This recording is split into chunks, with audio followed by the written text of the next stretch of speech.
pas mauvais, c'était très mauvais. Voilà, exactement. Reprenons. T'as pas une gueule de porte-bonheur. Vous savez, les avis, c'est comme les trous du cul. Tout le monde en a un. Bienvenue tout le monde à After Eight, épisode 37. After Eight est le talk show qui déconstruit la pop culture. On y parle de tout. Ciné, comics, jeux, séries, politique même. Je suis Daniel Andreev, et de l'autre côté de la planète se trouve Benjamin François, alias Quix. Hello Benjamin, comment ça va? Eh ben Daniel, ça va pas mal, je suis de retour dans mes pénates, puisque la dernière émission j'étais chez toi, dans ta chambre, quand on a enregistré, et je suis rentré, il fait très beau en Californie, il fait un petit 28 degrés là, on est bien, on est posé. Alors que ici il y a plutôt tendance à pleuvoir. Et c'est vrai, tu le dis, tu es rentré chez toi. Comment entamer cette émission? Alors je dis qu'on parle de politique, sauf qu'aujourd'hui on va pas parler de politique justement cette semaine. Ça aurait été la solution logique pour faire un sujet maintenant, mais le problème c'est que vous en entendez parler partout. Vous avez sans doute eu des repas de famille, vous avez sans doute eu parfois des discussions mouvementées entre vous, et nous on veut pas être le On n'a pas envie d'en rajouter, voilà. Voilà, on va pas être l'émission de plus qui en parle. Je sais on en a déjà parlé, on a déjà fait une spéciale politique Game of Thrones, et ok, on peut très bien dire que Benoît Hamon c'est Robb Stark. Ah bah là, il s'est fait poignarder de partout dans tous les sens, là, c'était le candidat idéal pour ça. Et alors cette semaine, on a décidé de pas en parler. Voilà, c'est une décision comme ça, vous votez pour qui vous voulez. Vous allez pas voter vous allez pas voter si vous avez pas envie. De toute manière, j'ai envie de dire que toi t'es en sécurité et moi je suis dans un bunker. Donc voilà, égoïstement, quoi qu'il arrive, on est en sécurité. T'as vu mon président, quoi. Enfin, je suis en sécurité. Bon, bref. Oui. On a un invité, Daniel. C'est vrai. Et donc le sujet du jour, et on a un invité à la mesure du sujet. On va parler Sentai cette semaine. Sentai, ces séries, les séries avec des mecs colorés qui font des exploits, qui font des cascades qui mettent des triples coups de pierre tournés. Et qui à la fin appellent un robot géant pour niquer la gueule du démon qui est venu envahir la Terre. Et évidemment, pour en parler, on a décidé de recourir à mon bro de Gaijin Dash. J'ai nommé Greg. Bonjour Greg, comment ça va? Eh bien, bonjour à tous, en espérant que mon son soit pas trop pourri. Je suis très honoré d'être là, même si ça m'emmerde un peu, parce que du coup, ça va me faire un After Eight de moins, donc ça veut dire que je vais devoir faire la vaisselle ou aller à la muscu 3 semaines sans After Eight. Ah, c'est vrai que toi, tu es un auditeur régulier. Ah oui, très régulier. Mais sinon, tu pourras te réécouter, tu sais. Ah ouais, je suis pas aussi narcissique que ça, malheureusement. Ah ouais, toi tu réécoutes pas. Moi, on est obligé de les réécouter parce qu'on monte. Bah mais oui. Toi non, jamais tu. Je sais pas si je me réécouterai, peut-être. Mais je me vois mal en train d'être à la muscu, en train de m'écouter. Voilà, ça va être compliqué. Peut-être pour ma vaisselle. Tu veux pas pousser la fonte Non, mais en général, c'est très compliqué aussi la muscu avec le podcast, le Camouiverse. J'ai failli mourir en fait parce que j'étais au développé couché au moment où papa expliquait que Vin Diesel avait le même regard que la vache de son voisin. Et évidemment, j'ai craché et j'ai failli me retrouver avec une barre sur la gueule. Mais c'était quel punchline de folie. C'est compliqué. Ouais. Mais connaissant la vache de son voisin, il ne fait que décrire la vérité. Hein. Et oui, en plus. On l'a gravé dans le marbre. Bon, avant de passer à notre sujet Sentai, Quix, qu'est-ce qui t'est arrivé entre-temps? J'ai entendu dire que tu as craqué. Alors, oui, j'ai craqué, mais disons, déjà, je suis rentré aux USA, comme je l'ai dit tout à l'heure. J'en ai profité dans l'avion pour regarder des films formidables. Donc j'ai suivi ton conseil, j'ai regardé Independence Day Résurgence, qui est aussi catastrophique que tu l'avais dit. Ah ouais, et qui est à crever de rire, et je pense que ce film restera dans l'histoire comme étant, pour moi, c'est un battle. C'est un battle entre Jeff Goldblum et Bill Pullman, de qui en a le plus rien à foutre de jouer dans ce film. Et c'est impressionnant. Les mecs cabotinent à mort. Ah, je pense que c'est Jeff Goldblum. Mais c'est dur, hein, parce que Bill Pullman, franchement, à chaque réplique, t'as l'impression qu'il limite quelqu'un d'autre. C'est vraiment à crever de rire. Et donc, Le film est... Bill Pullman, t'as l'impression qu'il est en train de faire un cosplay de je sais pas quoi. Mais c'est ça, t'as l'impression qu'il est dans un autre chose. film. Il est pas dans le film. Il est ouf, et c'est fantastique. Et donc pour moi, ce film, c'est le battle entre Bill Pullman et Jeff Goldblum de pourquoi Will Smith a pu s'en tirer et que nous, notre contrat nous a obligés à revenir, en gros. Et donc vraiment, c'est très drôle. Exactement. C'est beaucoup plus drôle que Breeze 3, que j'ai aussi vu dans l'avion. Et il y a une vanne qui m'a fait rire dans Breeze 3, c'est quand il fait une grimace dans l'avion, justement, à un autre mec. Et là, j'avoue que la gueule qu'il fait j'ai pas pu me retenir, j'ai rigolé. Tout le reste est consternant. Mais j'ai plus rigolé que devant Why-Him, donc, qui s'appelle The Boyfriend en France, car en France, on sait trouver des titres, avec James Franco et ça y est, j'ai perdu son nom, le Walter dans Breaking Bad. Ah, c'est Bryan Cranston. Bryan Cranston, voilà. Et ouais. Et je retiens la performance de Keegan-Michael Key de Key & Peele, mais pour le reste c'était vraiment pas bien. Donc voilà, Independence Day est le film qui m'a fait le plus rire des trois, alors que c'était le seul qui n'était pas une comédie. Mais donc je suis rentré. Et qui c'est qui te l'avait dit, hein? Et c'était toi, tu avais entièrement raison. Je suis rentré. 3, c'était affligeant quand même. Hein. Ah, tu l'as vu aussi, Greg? Oh là là, moi aussi, pareil dans l'avion, et c'est le genre de film qui me met en colère. Tu te dis de l'argent va là-dedans, et surtout notre argent, parce que c'est un film français, donc c'est le CNC. Donc oui, le CNC donc, a ça veut dire sûrement... quand tu vas au cinéma en France et que tu vas voir un film n'importe lequel, tu vas voir Your Name, tu vas voir des bons films comme ça qui sont super chauds à sortir. Ouais. Bah, y a entre 15 et 20% du prix de ton billet qui va financer Brice 3. Eh oui. Ou La Beuse, ou À Bras Ouverts. Voilà, tu vois, ce genre de... Et tu t'imagines dans quel état sont plongés moi et tous les chroniqueurs de MDR. Mais oui. Parce qu'on sait jamais sur quoi on va tomber. Et statistiquement, il y a 50 comédies qui sortent par an. Je pense qu'il y en a 10 qui sont vraiment valables. C'est ça, il y a plus de caca que de pépites. Ouais, et après, il y a aussi ma manière de voir les films. Parfois, je pense que Bullet Bill 2 est un grand film qui sera réévalué avec le temps. Non, mais tu sais que je te conseille je sais pas si tu l'as écouté, Quix, mais l'épisode... Je l'ai écouté. De Bullet Bill 2, j'explique que Bullet Bill 2, en fait, c'est le Dark Knight de la licence, en fait. Puisqu'en fait, pendant tout le film, on explique à Franck Dubosc, donc Roba, le créateur de Bullet Bill, qu'il faut devenir de plus en plus dark. Et c'est ça qui est génial, c'est que Franck Dubosc, il essaye de jouer dark. Il y arrive pas, il est génial. Il est fabuleux. Mais ce qui est ouf, c'est que t'avais déjà expliqué que le premier Bullet Bill était déjà super sombre et glauque et parlait de la dépression dans les banlieues, en fait. Donc c'était pas déjà... Bullet Bill Begins, c'était clairement, c'était clairement les banlieues The Origins. C'était vraiment très très bizarre. Mais il y avait, ce qui est bien dans Bullet Bill 2, c'est qu'ils ont enlevé les scènes de sexe entre un chien et la tortue. Et la tortue, oui, c'est mieux. Parce que dans le premier, ça c'est ma boule, hein, franchement. Non, c'est ma boule et Bill, Greg. Oui. Ils avaient... Putain, on n'a pas des jingles clap clap clap, mais là tu le mérites. Je pourrais rajouter la blague de Michel Denisot là, derrière. Et donc tu as craqué? Et donc hier ma chère et tendre m'a fait faire 30 km pour aller acheter un bureau à $30 qu'elle avait trouvé sur Craigslist, car les Américains sont comme ça, s'ils peuvent économiser $20, ils vont faire 30 km en voiture. Et sur le chemin... Donc pour économiser $20, t'as utilisé $30 d'essence? Non, ça coûte moins cher l'essence ici. Ah oui, c'est vrai. Mais on a quand même utilisé de l'essence. Et sur le chemin, il y avait un Walmart dans lequel il y avait des Switch. Donc j'ai craqué, j'ai acheté une Switch. J'ai acheté une Switch avec un Pro Controller et 3 jeux. J'ai pris Mario Kart, Zelda et Puyo Puyo Tetris. Et j'en ai eu pour plus de $500 quand même. Ça m'a un petit peu fait mal au porte-monnaie. Mais heureusement, les impôts m'avaient remboursé le trop perçu, donc j'avais un peu d'argent qui me brûlait dans ma poche. Donc j'ai une Switch, elle n'est pas néon malheureusement parce que les néons sont encore plus difficiles à trouver que les grises. Mais voilà, j'ai un Pro Controller, je suis content, j'ai joué à Tetris. J'ai pas encore lancé Zelda parce que j'avais peur de tomber dedans et de pas enregistrer l'épisode, donc je m'y mettrai après, je pense. Ça y est, tu fais partie des 1% de chanceux de l'humanité. Ça y est, non mais j'ai craqué comme une merde, mais bon, j'ai tenu plus d'un mois quand même avant de l'acheter, je suis presque fier de moi. Non, c'est nul, j'ai craqué. C'est fini le vote d'extrême gauche pour toi, là. Je suis une merde. J'ai une question con. Comment t'as su qu'il y avait des Switch dans ce Walmart?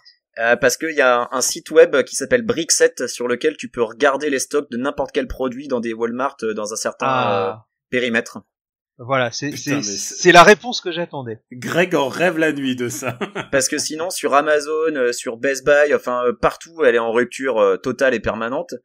Mais si tu vas loin, et c'est pour ça que comme avec ma meuf on a fait 30 bornes, parce que dans Los Angeles c'est introuvable, si tu sors un peu, si tu vas un peu loin, là il y a encore quelque part des stocks dans certains magasins qui sont réapprovisionnés, et voilà. Tu veux dire qu'avec la bonne liste sur ce site, je suis susceptible de trouver des jouets qui sont potentiellement introuvables? Ouais. Ah, très bien, c'est bon à savoir. Je sens que demain, Benjamin reçoit un colis entier de Ah jouets. non, tu sais, c'est comme les jeux de gestion où tu dois remplir des trucs et tout, là, côté Quick, c'est plein pour un moment, là. Je ne le dérange plus avant 3 ans. Déjà, il faudra un jour qu'on arrive à voir comment on fait pour ramener le dernier colis qu'on n'a pas réussi à te ramener. Oui, parce que pour les gens qui nous écoutent et qui sont pas au courant, j'ai commandé un TIE Fighter plus gros qu'un molosse. Voilà, on peut le dire gigantesque, hein, je pense que le mot est bien choisi. Bah, il fait la taille d'une table basse. Oui, voilà. Et donc du coup, alors l'idée à la base, c'était que je l'achète et qu'un gars de Gamecult me le ramène après le 3. Et en fait, il fait la taille d'un bagage. C'est-à-dire qu'il rentre pas dans un bagage puisque c'est un bagage. C'est pas un bagage à main, il fait la taille d'une valise. J'ai essayé de l'envoyer par la poste, il est trop gros pour un envoi par la poste. Ensuite, il fallait passer par un transporteur privé. Là, ça coûtait les yeux de la tête, ça coûtait le double du jouet lui-même. La solution la plus simple, c'est de le donner à quelqu'un et il l'enregistre comme bagage supplémentaire en soi. C'est ça. C'est ce que normalement on devrait. Enfin, c'est ce que normalement. Mais ça coûtait déjà une certaine somme. Ouais, un bagage supplémentaire, c'est $60, j'imagine. Sauf si t'es premium machin et que tu as le droit de bagages. Ce qui est le cas de l'ami qui va me ramener normalement à la fin de. Mais si t'es pas premium, je crois que c'est 90€ le bagage supplémentaire et donc c'était le prix du jouet, donc c'était c'était pas génial. Bref, cet aparté fait. Je crois que Greg, on a fait ton actu. Ouais. Oui, l'actu est faite. On t'a pas présenté, Greg. Peut-être c'est le moment de. Peut-être qu'il y a des gens qui ne te connaissent pas, c'est vrai. Oui, non, c'est vrai. admettons qu'il y ait des gens qui te connaissent pas. Qu'est-ce que tu te dirais? Oh là là, Directeur de collection. Voilà, je bosse dans les mangas, j'ai fait de la télé, j'ai fait de la radio, j'ai fait de la presse. Là actuellement, je fais Gaijin Dash avec toi sur Gamecult, qui est donc le podcast des jeux vidéo japonais. Et sinon voilà, mon métier principal, c'est d'être éditeur de manga. Donc en gros, mon boulot, c'est que je lis. Déjà, je reçois tous les mangas qui sortent au Japon, je les lis, et puis ceux qui sont bien, je vais au Japon, je vais voir les éditeurs, je leur dis je veux ci, je veux ça, je veux le publier. Et puis une fois que j'ai les droits de le publier en France, j'embauche des traducteurs, je relis les trades, j'oriente un petit peu l'aspect général du bouquin. C'est-à-dire que par exemple, je vais briefer l'équipe marketing en leur disant ça c'est un manga sur la danse classique, donc on va plutôt viser les petites filles, etc. Et puis je briefe aussi les équipes commerciales. Donc voilà, en gros, je suis responsable manga au sein d'une grande maison d'édition qui s'appelle Univers Poche, chez qui il y a Pocket, 10-18, Fleuve Noir. Tu es responsable de la perversion de nos chères petites têtes blondes, comme dirait Ségolène Royal. Ah c'est fini ça maintenant. Je suis sûr que Macron il a l'âge du Club Dorothée, hein. Ah oui, non, c'est sûr. On va peut-être avoir un président qui a vu Son Goku devenir Super Saiyan. Mais non, mais regarde, soit t'as un président qui est potentiellement intéressé par le Club Dorothée avec Macron, soit t'as un Premier ministre qui est un otaku assumé avec Florian Philippot. Ah non, Premier ministre, ça va être Dupont-Aignan. On avait dit qu'on parlait pas politique. Ah oui, on a dit pas de politique. Non, mais c'est sous le prisme des mangas, donc ça va. C'est vrai, bien sûr, entendu, oui, c'est vrai. Non, et puis surtout, moi, ça m'avait beaucoup fait rire, parce que je sais pas si vous vous souvenez, Florian Philippot était venu à Japan Expo l'an dernier. Tout à fait. Et Japan Expo s'est fait engueuler. Ah bah oui, c'est genre vrai. Comment osez-vous, machin. Il a payé sa place, il fait ce qu'il veut, tu vois. Et c'était génial parce que donc Florent Philippot s'était pris en photo avec Luigi et il avait posté sur son Twitter et ça avait été repris avec quelqu'un qui avait rajouté une bulle genre casse-toi sale travailleur immigré, et évidemment ça a fait le tour du web et c'était très drôle. Et l'autre photo qu'il a fait, c'était avec un groupe de cosplayers de Maggie. Et Maggie je connais bien parce que c'est édité chez moi, c'est les 1001 nuits en manga. Donc pareil, c'était Florent Philippot qui était en photo avec une quinzaine de cosplayers, tous déguisés en arabe en fait. Bah oui. Et pareil, il y avait eu un montage rigolo qui avait été fait, genre j'en ai chopé 30 d'un coup ou un truc comme ça. Oh merde. Donc même pour assouvir sa passion, il est jamais tranquille. Internet n'oublie jamais, comment. Voilà. Mais tout ça pour dire que voilà, écoute, je parle de manga et quelle que soit l'issue de l'élection, comme disait Bernard Minet de manière très très intelligente, un jour le président de la République, ce sera quelqu'un qui aura regardé le Club Dorothée dans sa jeunesse. C'est vrai. compte. Et c'est peut-être ce moment-là. Bah C'est ouais. peut-être maintenant, tu vois, ça arrive plus tôt que prévu. Puis à l'époque, le Club Dorothée, c'était dur d'y échapper. C'est trop tôt. Oui, oui. Mais personne voulait y échapper. Enfin, Non, mais je regardais Tout le monde- volontiers. tout le monde voulait regarder les dessins animés japonais. Bah écoute, on va passer à une branche de notre enfance. On va passer à notre sujet, le Sentai. Eh oui. Oui. Let's go. Pourquoi est-ce que je perds mon temps avec un branquignol dans ton genre, alors que je pourrais faire des choses beaucoup plus risquées?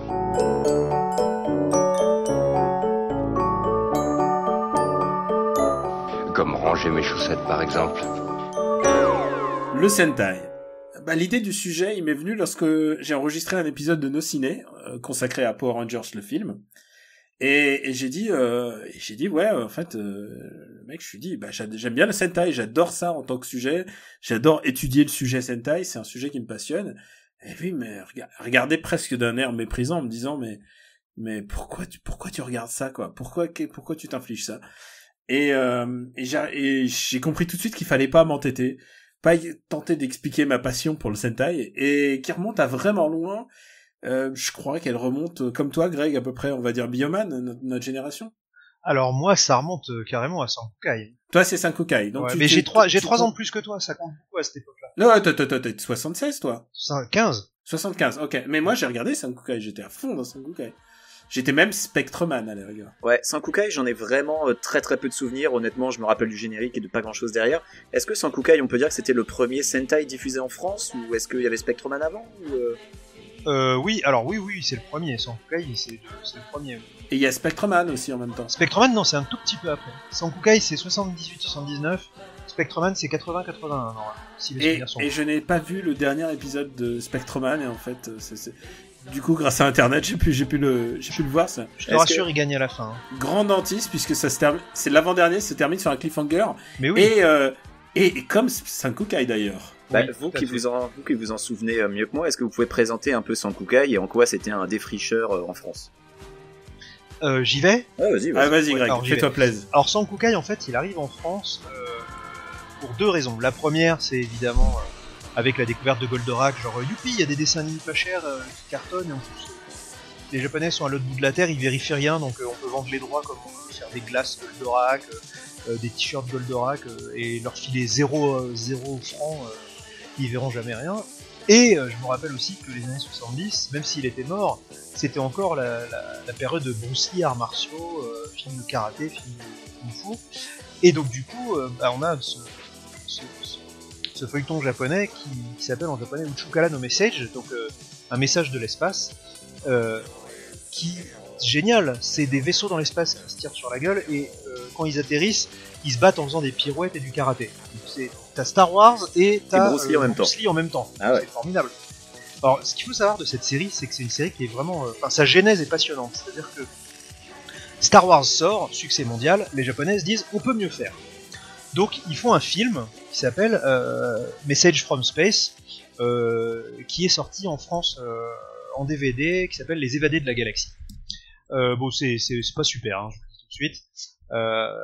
Et du coup, ils se sont dit bon bah on a perdu plein d'argent dans ce film et on sait pas quoi en faire, parce qu'il nous reste toutes ces maquettes, tous ces effets spéciaux. Et Shotaro Ishinomori, donc un des deux grands dessinateurs de manga du Japon, le premier c'était Tezuka, donc le deuxième c'est Ishinomori, dit bah attendez, moi je vais vous écrire un truc. Et donc il écrit vite fait un petit space opéra, et donc il réutilise les maquettes, il réutilise les effets spéciaux, et ils font cette série où un groupe de ninjas rebelles de l'espace va empêcher des nazis de l'espace de conquérir 3 planètes. Mais est-ce qu'il y a un lien entre le film et la série, ou est-ce que c'est juste ils ont réutilisé les maquettes parce qu'il fallait capitaliser? Ah oui, non, c'est bah il y a les noms et puis il y a les vaisseaux, mais sinon non. D'accord. Non, parce tu que peux avoir vu la série sans le film. ce qui est intéressant avec Uchukara no Message et enfin Sankukai, c'est que tous les personnages développent une identité secrète. C'est un truc qui se fait absolument pas, et surtout dans un setup Star Wars, ça ne sert à rien. Mais en fait, à chaque fois qu'ils vont se battre en tant qu'humains, au bout d'un moment, ils se disent merde, il faut qu'on enfile nos costards et qu'on se batte Mais c'est la résistance. sous notre identité secrète, et ça n'a aucune espèce de c'est comme Actarus qui s'appelle Actarus dans son identité secrète. Les personnes s'est jamais demandé tiens bizarre, il porte le même nom à chaque fois. Oh bah là ils ont des noms, hein. Il y a le fantôme. Il y a Fantôme et voilà. Staros. Et Staros. Mais il y a cette idée d'être des ninjas résistants. Et donc à chaque fois, donc les épisodes sont assez répétitifs. Hein. À chaque fois, t'as les nazis de l'espace qui font un truc, et t'as nos deux amis, donc t'as Ryu et Hayato, et qui sont avec Seaman le singe et donc leur robot Sidero. Et donc en fait donc Ryu c'est le mec qui a 20-30 balais, qui a de la bouteille, qui est charismatique, le Yann Solo on va dire. Le grand maître du karaté.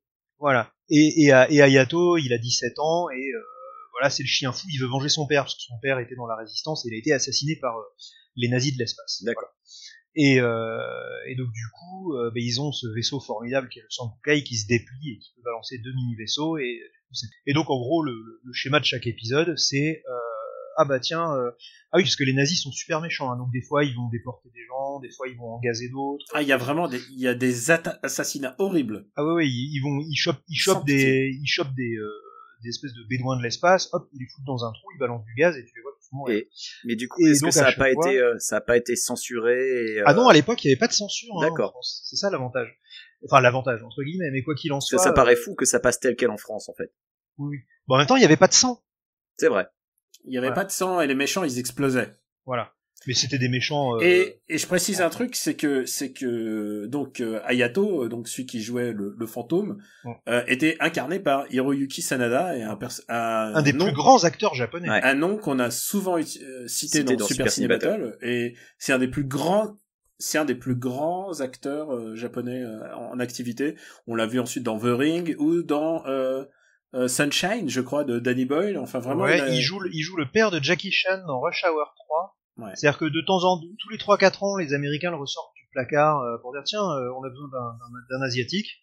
Mais sinon, c'est un acteur japonais qui fait beaucoup de théâtre classique aussi. Ouais, c'est ça qui est la particularité, c'est qu'à la fois il est à Japan Action Club, il a été formé par Sonny Chiba, il est extraordinairement bon pour faire les cascades, et en même temps, ouais, c'est un acteur shakespearien, quoi. Voilà. C'est un acteur shakespearien qui peut te casser la gueule. C'est pas magnifique, ça. C'est formidable. Ce qui est la classe ultime. Ouais. Alors, on va expliquer un peu ce qu'est la Jack, je pense que c'est très important. Je pense que bonne idée. Parce que donc, on sait, Jackie Chan, il a sa troupe avec lui.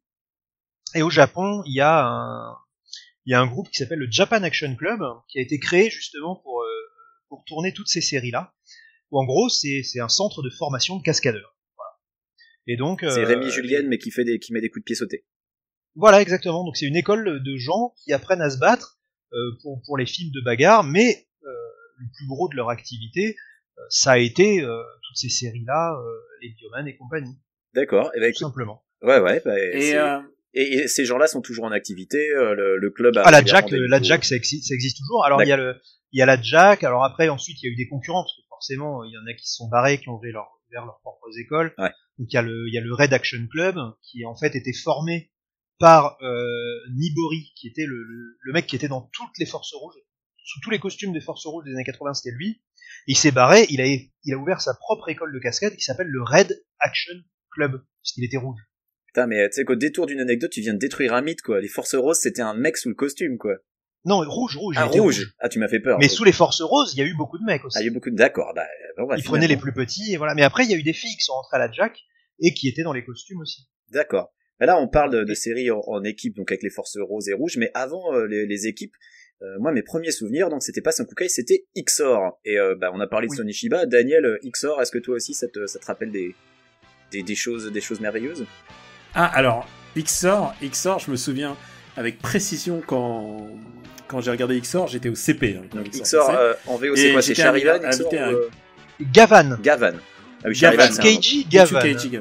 Utsukeiji, donc l'inspecteur de l'espace. Ouais. Et qu'on a traduit chez nous par le shérif de l'espace. Ouais. C'est une bonne traduction. Voilà. Et il s'appelle Gavan, mais en fait ça s'écrit Gaban, comme Gaban, parce que c'est le flic de l'espace, et donc ils l'ont appelé Gaban en référence à Jean Gabin. Ah la vache! Ah ouais, non mais oui, là, ça c'est de l'anecdote. c'est le mindfuck total. Ah, C'est-à-dire complet, qu'en ouais. gros, tous les producteurs de XOR, parce que XOR c'est 82, tous les producteurs d'XOR qui ont 30 balais, bah, dans les années 50-60, ils regardaient tous les films noirs français avec Alain Delon et Jean Gabin. Non, parce que là, je suis en train de visualiser Jean Gabin mettre des high kicks à des monstres à tentacules. Donc, si tu veux, ça fait très bizarre. Et tu t'imagines le mec en spandex qui dit mon petit bonhomme, je te ferai dire que si tu veux conquérir l'espace, oui. Est-ce que tu te souviens de l'épisode où il kidnappe des enfants et il enferme des enfants dans une cage en verre? Alors celui-là, je m'en souviens pas. Moi, je me souviens de la tout femme. premiers épisodes, c'est super traumatisant, quoi. Ah oui, XOR, c'était angoissant. Hein. Mais les Sentai, d'une manière générale, sont assez angoissants. Hein. Ah, ça me filait des cauchemars quand j'étais enfant, moi. Hein. Mais justement, ça fait de toi un homme, tu vois. Bah oui, et puis de toute manière, il gagne toujours à la fin. Tout à fait. C'est ça. Et donc, XOR, la particularité, c'est qu'il était tout seul, il avait un scaphandre de combat argenté gris. Qui avait grave la classe. Et il y avait toujours le même setup, c'est-à-dire il avait un engin venu de l'espace qui se transformait en dragon dans ce cas-là. Oui. Morox. Bon, et il fallait vendre des jouets. Hein. Ouais. Ces séries-là existaient pour vendre des jouets avant. Il avait un espèce de Ils sidecar étaient de sous sponsor l'espace. et un sidecar de l'espace qui lui permet d'accéder dans la dimension, C'est ça. la dimension fantôme. Et toutes ces séries étaient basées sur le même procédé, c'est-à-dire il se fait balancer dans la dimension fantôme, il se bat, il sort son épée laser, il tue le méchant. Bah, et les épées laser, c'était quand même un gros truc tiré de Star Wars et c'était fantastique. Tu voyais le mec. Enfin. Et c'est du stock shot absolu, t'es au courant. Ah oui, c'était merveilleux. Mais c'était le but, c'était de faire les séries le moins cher possible. Ils tournaient pour entre 10 et 12 minutes de footage par semaine, et le reste, c'était les scènes de transformation, les scènes où il va dans la dimension machin, les génériques, tu fous une pub au milieu, et hop, voilà, ça y est, t'as ton épisode de 24 minutes. Bah, comme dans ensuite les dessins animés, les Chevaliers du Zodiaque, où quand les mecs mettent leurs armures, t'as vu 35 fois la même scène en 35 épisodes, quoi. Mais Donc, toutes les séquences de transformation de robots et tout ça, c'est vraiment pour gratter du temps. Bien Sailor sûr. Moon, si elle fait 5 tours sur elle-même, c'est pour justement gratter 15-20 secondes de plus. Ouais. Et c'est pour ça que ces scènes-là sont toujours super bien dessinées, parce qu'elles vont être réutilisées plus souvent. Voilà. Et alors, donc tu disais, oui, il y a les héros où il y en a plusieurs, et puis il y a les héros où Et il est il y en a un seul. il est toujours aidé par une assistante, hein, quand même. Ouais. Mais il est vrai qu'il se retrouve seul, mais c'est pas le premier à être tout seul. Et d'ailleurs même c'est Kamen Rider. c'est même avant Kamen Rider, il y a eu Ultraman. Mais là on va refaire trop l'historique. Donc, Ultraman. on va juste aller rapidement. En gros, Ultraman dans les années 60, c'est la révolution, ça cartonne, il fait des audiences de fou. Il crée un genre qui s'appelle le tokusatsu, en fait, qui veut dire littéralement effet spécial. Effet spécial. Donc les gens se disent, ah bah nous aussi on en veut de l'Ultraman. Et donc le Ishinomori dont je parlais tout à l'heure, qui est un très grand mangaka, va créer un héros, un super héros japonais, qui s'appelle Kamen Rider, donc le Rider masqué. Et donc bah, c'est un type qui a un accident et il se fait capturer par une société secrète, des espèces de cyber-nazis, qui s'appellent les Shockers. Et en fait, ils vont le customiser, ils vont en faire un robot. Enfin, un androïde, un cyborg, ce que tu veux. Et en fait, il va s'en sortir avant de se faire laver l'esprit, et il n'aura de cesse que de détruire cette organisation secrète. Et la particularité, c'est que lui, c'est donc un homme sauterelle, et tous les ennemis qu'il va combattre, ça va être des hommes insectes. Et puis au fur et à mesure, regardez les monstres, des Kamen Rider, il y en aura plein. C'est très important dans son look, c'est il a un casque un peu insectoïde, et surtout une écharpe. Oui. Le héros dans les années 70 avait une écharpe. Voilà.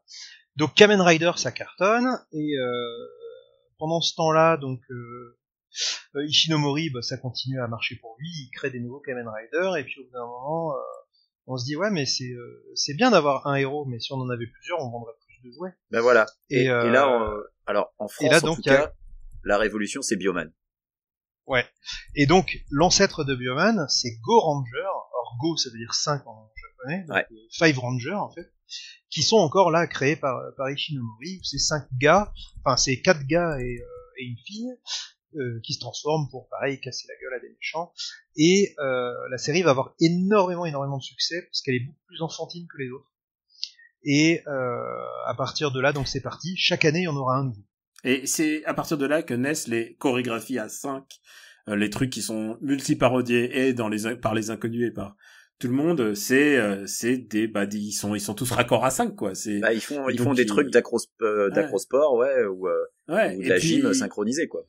Et puis il faut pas oublier un truc, c'est que leur costume masquant le visage et les yeux, il faut se rendre surexpressif. Ouais. Et du coup, ça se ressent dans l'acting, et c'est d'ailleurs pour ça que on va reparler ensuite de Power Rangers, mais quand Power Rangers commencera, et qu'ils mettent des Américains dans les costumes, ils savent pas bouger comme des Japonais, qui ont quand même 30-50 bouteilles. Voilà, ils ont de l'expérience. Ouais. Voilà. Donc du coup, Bioman, c'est, je pense, le premier team-up Sentai à être sorti en France. Là aussi, Révolution. C'était diffusé en premier sur Canal, si je ne m'abuse. Exactement. Yep. Avant d'arriver au fameux Club Dorothée. Exactement. D'ailleurs, les vrais l'ont vu sur Canal+. Puisqu'ils avaient le vrai générique. Avec le vrai générique de Michel Barouille et pas le générique de Bernard. Mais quoi qu'il en soit, voilà, Bioman ça cartonne, c'est l'explosion. Et surtout, ce qu'il faut expliquer, c'est qu'il était diffusé normalement. C'est-à-dire que tous les acteurs étaient japonais, ils n'étaient pas remplacés dans les programmes. Voilà, c'était les vrais acteurs japonais. Et de toute façon, c'était plus ou moins naturel, puisqu'on avait déjà vu XOR, on avait déjà vu Sankukai, donc ça choquait personne à l'époque de voir une série japonaise avec des acteurs japonais, et personne n'était surpris en fait. Il y a juste un truc, c'est que leur prénom était quand même changé. Ah bah oui. Le héros il s'appelait Jackie, je crois que, je sais plus, le bleu il s'appelait Bob. Oui, Bob. Enfin tu vois, ils avaient tous des noms un peu ridicules. Je crois que... C'est la grande tradition de l'adaptation à la française où tu veux mettre des noms archi-français pour des personnages. Là, c'était encore plus voyant parce que c'était pas un dessin animé, mais c'est vrai que... La Force Jaune, elle s'appelait June, comme June. Là encore, ça s'appelait June. Voilà. Là encore, parodié dans Les Inconnus avec l'asiatique qui s'appelle Nathalie, et où les mecs en rigolent, quoi. Mais tu sais que cette parodie des Inconnus, elle était extrêmement bien faite. Ah C'est-à-dire oui. que ils ont vraiment énormément bossé leur truc. Tout est hyper fidèle, hein. Pour nous les fans de Sentai, c'est hyper bien fait. C'est pas débilisant. La manière dont c'est filmé, oui. La manière dont ils ont pensé les scènes, c'est assez intéressant. La chorégraphie finale qui termine en double coup de poing dans les parties c'est de Legitimus, je crois. Enfin, c'était formidable. Non, mais vraiment, ils avaient tout étudié, la réa. Enfin, ils sont même allés dans une carrière, parce que évidemment, la particularité de ces séries-là, c'est que pour que ça ait de la gueule entre guillemets, ils allaient dans des carrières de pierre et ils faisaient sauter des trucs. Ils avaient de la pyrotechnique. Il y avait des explosions, ouais. Puis tu te demandais des fois comment les acteurs ils faisaient pour pas être blessés, parce que des fois ça pétait vraiment pas loin. C'est miraculeux. Tu sais que les régulations ont été mises en place justement à cause de ces séries-là. C'est-à-dire que je parlais de Kamen Rider tout à l'heure. Mais il y a eu des accidents. Si les gens qui nous écoutent peuvent aller sur YouTube et chercher Kamen Rider V3. Voilà. En gros, Kamen Rider V3, pour le générique, ils ont utilisé tellement d'explosifs qu'ils ont dit non, là c'est pas possible, il faut qu'on fasse une régulation. Et vous allez voir, dans le générique, il y a des explosions partout et le mec manque de mourir parce qu'il traverse du feu. Enfin, c'est complètement... Et à l'époque, les mecs, ils y allaient avec leur bite et leur couteau, quoi. Et il y avait une autre série aussi qui était comme ça, qui vient après Bioman, c'est Dynaman en fait. Oui. Et Dynaman, en fait, ce qu'il faut expliquer, c'est que chacune de ces séries ont une thématique ensuite. Et Bioman, elle est très très simple, puisque c'était vraiment le plus gros carton de l'époque. Mais ensuite, Dynaman, la thématique, c'était militaire. Et donc, si tu regardes le générique de Dynaman aujourd'hui, ça explose de partout, ça bouge dans tous les sens.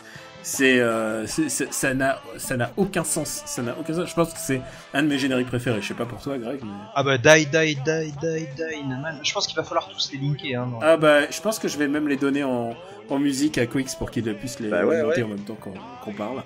Bah, en plus, alors la série Bioman avait eu un succès assez fou, et du coup, le Club Do, en voulant capitaliser là-dessus, a évidemment aussi sorti Bioman 2, Bioman 3. Alors je me rappelle que Bioman 2, le premier épisode, avait été diffusé après l'émission, et ça c'était assez bizarre. T'avais le Club Dorothée, le truc se termine, et à la fin du générique, ils te sortent Club Dorothée plus, et là ils balancent un épisode entier de Bioman 2, Maskman. Et à l'époque, moi j'étais là genre, attends, ils passent des trucs après le générique de fin. C'était ouf, c'était Marvel avant Marvel.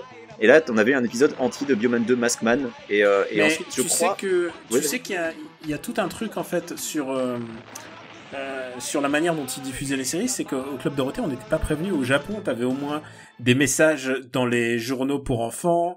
Il y avait des petits trailers ou des choses comme ça. En France... Tu avais même, à la fin, quand tu regardes le dernier épisode d'un Sentai au Japon, après le générique, t'as le nouveau Sentai qui débarque, qui dit « Hey les enfants, bon ok, ils ont tué le méchant, mais... la semaine prochaine, il y a nous, hein, n'oubliez pas. » Le jour où j'ai découvert XOR rouge allait prendre la suite du XOR blanc, en fait, beaucoup plus tard, j'ai compris que c'était Charivan, ouais. Mais c'était le mindfuck de l'époque. Mais c'était ça d'ailleurs, si tu te souviens bien, la fin d'XOR, elle est complètement maboule, et pour un enfant, ça ne fait aucun sens, parce que à l'avant-dernier épisode d'XOR, donc t'as XOR qui est en difficulté face aux demi-boss. Et là, d'un seul coup, t'as Charivan qui arrive, Ouais. qui lui file un coup de main, et qui dit, bien joué, Ixor, je te laisse finir. Et à bientôt. Et il se barre. Oui. Et ça n'a aucun sens, parce que, Tu sais pas qui c'est, tu sais pas d'où il sort. Oui, et surtout, le mec ne reste pas jusqu'à la fin. C'est comme si c'était dans L'Arme Fatale, t'avais Mel Gibson qui est en difficulté dans un hangar, t'as Danny Glover qui débarque suspendu à un câble, il tue tous les mecs, et il dit, c'est bon, vas-y, la route est dégagée, et il se barre, et Mel Gibson doit finir le film tout seul, tu vois. Ça n'a aucun sens. Mais ça, c'est un schéma qu'on a revu des milliers de fois. Moi, je regarde, repense à Sailor Moon, où elle est en difficulté, puis là, t'as le masqué qui arrive, hop, qui l'aide, et puis ouais, c'est bon, j'ai fini, je me casse, et qu'il la laisse finir. Oui, mais il se barre une fois qu'elle n'est plus en danger. Et il faut pas l'oublier un truc, c'est que Sailor Moon est un Sentai à la base. Ah, mais c'est complètement un Sentai. Bishoujo Senshi Sailor Moon, c'est un Sentai, vraiment anglais pour les filles, mais c'est exactement ça. Il y a ça a toutes les caractéristiques du Sentai. 5 couleurs différentes, chacun, ils ont une technique particulière, et en plus, à la fin, il y a un méga boss à buter. Enfin, je veux dire, tout le Sentai est là-dedans. Et d'ailleurs, il faut dire aussi que le Sentai, donc les 5 couleurs, ça vient aussi du monde de l'animation, puisque c'était dans une série qui s'appelait Gatchaman, en fait, qui a été diffusée en France sous le nom de La Bataille des Planètes, et qui avait déjà cet archétype de 5 guerriers de couleurs, des ninjas volants de l'espace, mais aussi scientifiques, faut pas l'oublier. Enfin, vraiment, c'était une très très bonne, ça s'appelait aussi la Force G, suivant les diffusions. Alors après Bioman, on a revu en France quelques séries avec des héros seuls. Alors moi, je m'en rappelle de 2 en particulier. Est-ce que vous vous souvenez de Jaspion? Oui, bien sûr. Alors vas-y, Greg, si tu veux dire quelques mots sur Jaspion. Alors Jaspion, en fait, il arrive parce que justement Ixor, Charivan et Shider ont bien marché, et la trilogie se termine là, et donc ensuite ils ont fait Jaspion, qui fait partie de la même famille, mais qui ne fait pas partie de la même série. D'accord. C'est-à-dire que Ixor, Charivan, Shider, c'est une trilogie. C'est un univers partagé, en fait. Jaspion. C'est un univers partagé où le leader, le Ixor devient le mentor de Charivan et vice versa, quoi. D'accord. Ouais. Alors que Jaspion, lui, fait partie de la même série, parce que c'est ce qu'on appelle les Metal Heroes au Japon. Mais Jaspion, par contre, ça se passe pas sur Terre. Jaspion, en gros, c'est un peu Star Trek avec des blagues. C'est-à-dire qu'il va de planète en planète, et évidemment sur chaque planète il y a des créatures complètement ouf. Et le personnage est beaucoup plus joyeux, un peu débilus, genre ah mon dieu, je cours, je vais me faire piétiner par des monstres. Évidemment, ça se termine toujours par un salopard qui mérite qu'on se transforme pour lui envoyer une super attaque dans la tronche. Jaspion, on va dire qu'il y avait un certain manque de moyens aussi, Jaspion. Oui, Jaspion, il n'y avait pas beaucoup de sous, et surtout Jaspion a pas très bien marché en France, justement il était un peu trop fou. Et ça revient avec la série d'après, qui elle est beaucoup plus sérieuse, qui s'appelle Spilvan. Voilà, qui était ma préférée. Voilà, parce qu'elle est beaucoup plus dramatique, avec beaucoup plus d'enjeux. Alors j'aimais beaucoup Spilvan, et alors par contre, il y a une série dans laquelle Dorothée elle-même avait fait un caméo. Est-ce que c'était Jaspion ou Spilvan ou complètement une autre, et je ne sais plus laquelle. Elle était dans Jiraiya. C'était dans Jiraiya. Dans Jiraiya. Ah là là là là. Bon alors. Jiraiya Ninja. Avant de passer à Jiraiya, est-ce que quelqu'un veut dire quelques mots sur Spilvan, peut-être Daniel? Ah non, mais moi je suis un super fan de Spilvan. C'est vraiment, enfin ouais, c'est exactement ce que Greg disait. C'est une série très très dramatique. C'est un mec qui a été, c'est le setup de Goldorak, si tu veux savoir. C'est un mec qui débarque sur la Terre. Un petit peu, ouais. Et surtout, tous les personnages avaient une espèce de, même les méchants avaient une espèce de background très très très dramatique. Le chef d'orée, le mec qui avait une tête de missile de la Seconde Guerre mondiale. Et ouais, il y avait vraiment une mélancolie que j'adorais dans cette série. Il est à la recherche de sa sœur, et en même temps il est avec son ami, mais en même temps il est amoureux, mais évidemment c'est un super héros, ça tâche, voilà, mais elle évidemment étant la sidekick, elle est un petit peu faible devant son charme. Il faut dire aussi que il est incarné par le même acteur que Charivan, qui s'appelle Watari. Voilà, Watari Hiroshi, qu'on a vu plusieurs fois, qui est venu plusieurs fois en France, à Cartoonist, à Japan Expo. Il va tous les ans au Brésil, parce que, oui, on parle de la France, mais les Brésiliens aussi sont très très gros consommateurs de séries japonaises. Hein. Oui, c'est le premier gros marché du Sentai à part la France. Ouais. Mais en même temps, il faut dire un truc, c'est que maintenant le Sentai a un peu disparu. à cause ou grâce, mais plutôt à cause de Power Rangers. Bah oui, on va terminer avec Power Rangers puisque c'est l'actu à cause du film, mais les Sentai actuels, est-ce qu'il y a encore beaucoup de production au Japon? Comment ça se passe? Alors, il y a eu une explosion dans les années, au milieu fin des années 90, à l'époque où tu avais toutes les sociétés, notamment Capcom, qui gagnaient énormément d'argent dans les salles d'arcade, et ils avaient trop d'argent, donc il fallait qu'ils produisent des choses. Et donc tu as eu un héros de Capcom qui s'appelait Chanzélion, je crois. Et c'était pas terrible. Mais sinon, tout reste vraiment aux mains du studio Toei. Et donc des Sentai, il y en a chaque année, en fait les 40 ans. Et voilà, donc ça veut dire qu'il y a eu 40 séries de Sentai.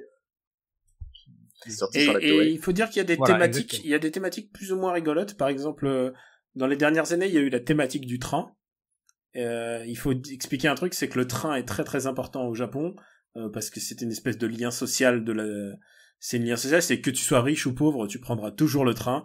Et du coup, ils ont vraiment bien intégré le train. C'était vraiment rigolo parce que pour monter dans leur robot, ils passaient des passes Navigo pour monter à bord du robot. C'était vraiment vraiment rigolo. Moi, j'ai beaucoup aimé l'année du train.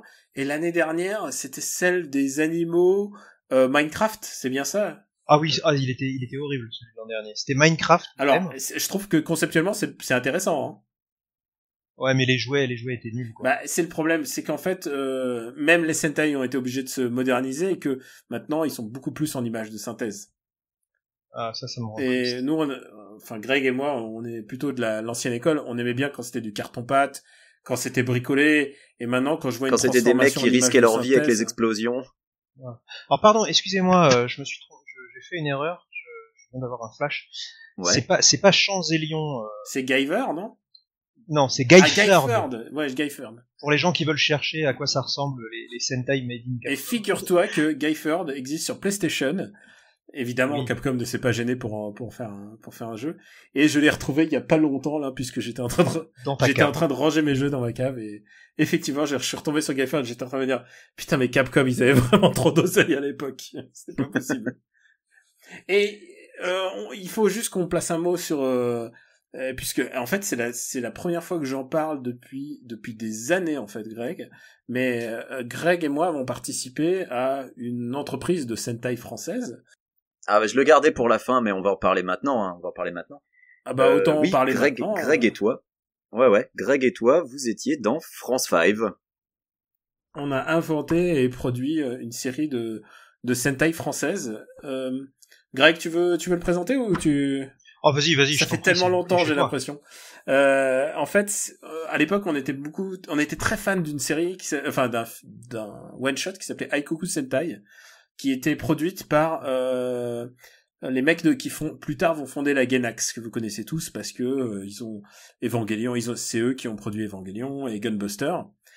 Voilà, Ouais, Nadia, Oli, le secret et bleu quand- bleu. Et Bichu. Ouais. Et quand Voilà. ils étaient jeunes, à la fac, C'était des à la otaku, fac, c'était des fans. ils se sont dit, notre projet de fin d'année, ça va être un Sentai patriotique qui s'appelait Aikoku Sentai, ça veut dire littéralement le Sentai de l'amour de la patrie. Et donc Ils se battent contre des ils se battent Russes. contre des Russes, et puis il y en a un qui est sushi. Enfin, vraiment, c'est vraiment les clichés de tout ce que tu veux, quoi. Sushi, tempura, Ouais, geisha. voilà, il y a geisha, Voilà, c'est des la rose. geishas. Et même pas brochette fromage, c'est décevant. Et Ah, Non, tu es un sale russe qui essaye d'envoyer un et les Russes, c'est méchant qui balancent des pirachki. Enfin, c'est une parodie hilarante. Et un jour, on regardait ça, et donc il faut en parler. On regardait ça. Il y avait Alex Pilote, donc, et Grégory Goldberg qui fera Black Beaujolais. Et on regardait des génériques de Sentai, et on s'est dit, putain, mais ça serait vraiment le pied de faire un truc comme ça. Et Alex Pilote a fait chiche. Et Alex Pilote, le grand réalisateur des Bitoman. de Bitoman, et qui ensuite va fonder No Life. Voilà, rien que ça. Et du coup, on savait pas que ça allait prendre une telle ampleur.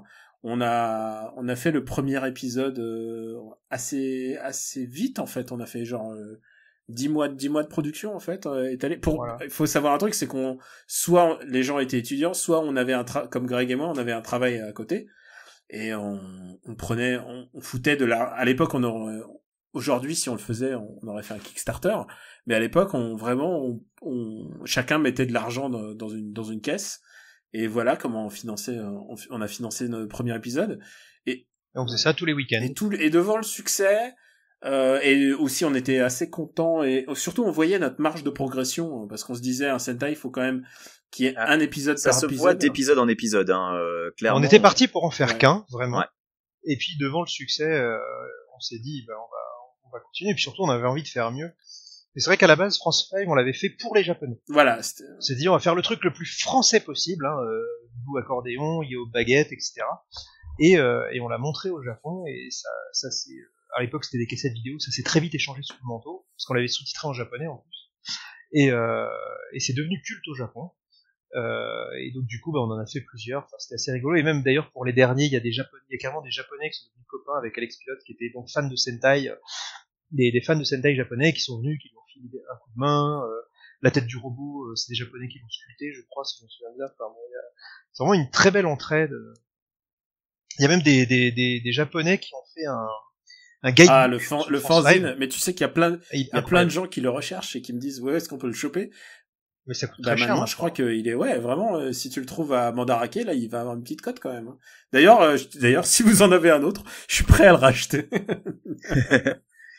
Comme vous disiez, on voit très bien la progression d'épisode en épisode.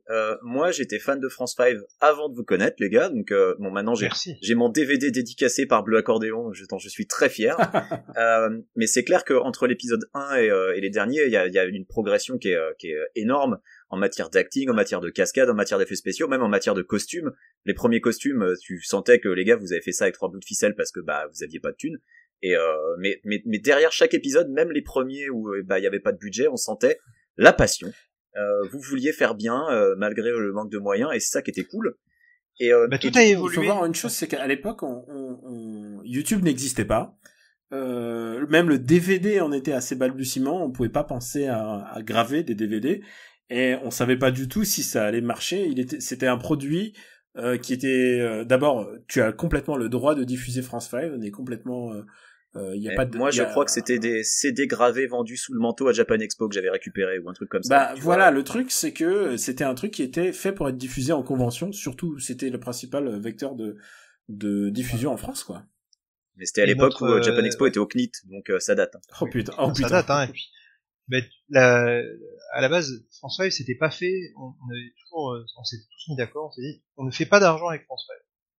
Et d'ailleurs, on vendait les DVD le prix c'est que on s'est bien tenu, on s'est bien tenu à cette règle, putain. Ah, parce qu'on a eu des propositions, il y avait des japonais qui étaient venus nous voir pour dessiner le manga officiel de France 5, etc. Enfin, c'était très compliqué. Oui, et en plus il y avait une histoire pour tourner une pub, je crois, où ils voulaient utiliser France 5, oui, pour utiliser une pub. Et nous on a fait niet, enfin c'est pas possible, quoi. Et ouais, on est resté amateur dans la structure, mais par contre, ce que beaucoup de gens ont pas toujours compris, c'est que on faisait pas une parodie, on faisait un pastiche, c'est-à-dire on reprenait vraiment les codes pour les réinterpréter à notre manière, mais on le faisait sérieusement. À aucun moment on se disait la règle c'était ça fait Sentai ou ça fait pas Sentai. Voilà, c'était notre leitmotiv quant au... Il y avait de l'humour dans les épisodes, mais ce n'était pas une parodie, c'était pas les inconnus qui parodient Sentai, même s'ils l'avaient fait très bien. Voilà, c'est un vrai Sentai. Si tu rigoles, c'est parce qu'il y a de l'humour, mais pas parce qu'on se moque du genre. Voilà. Mais tu vois... et d'ailleurs, c'est comme dans les vrais Sentai, si tu regardes aujourd'hui, si tu regardes les vieux épisodes de Bioman qui sort, il y avait de l'humour, genre un trait tarte à la crème, où le mec se casse la figure, ou un enfant...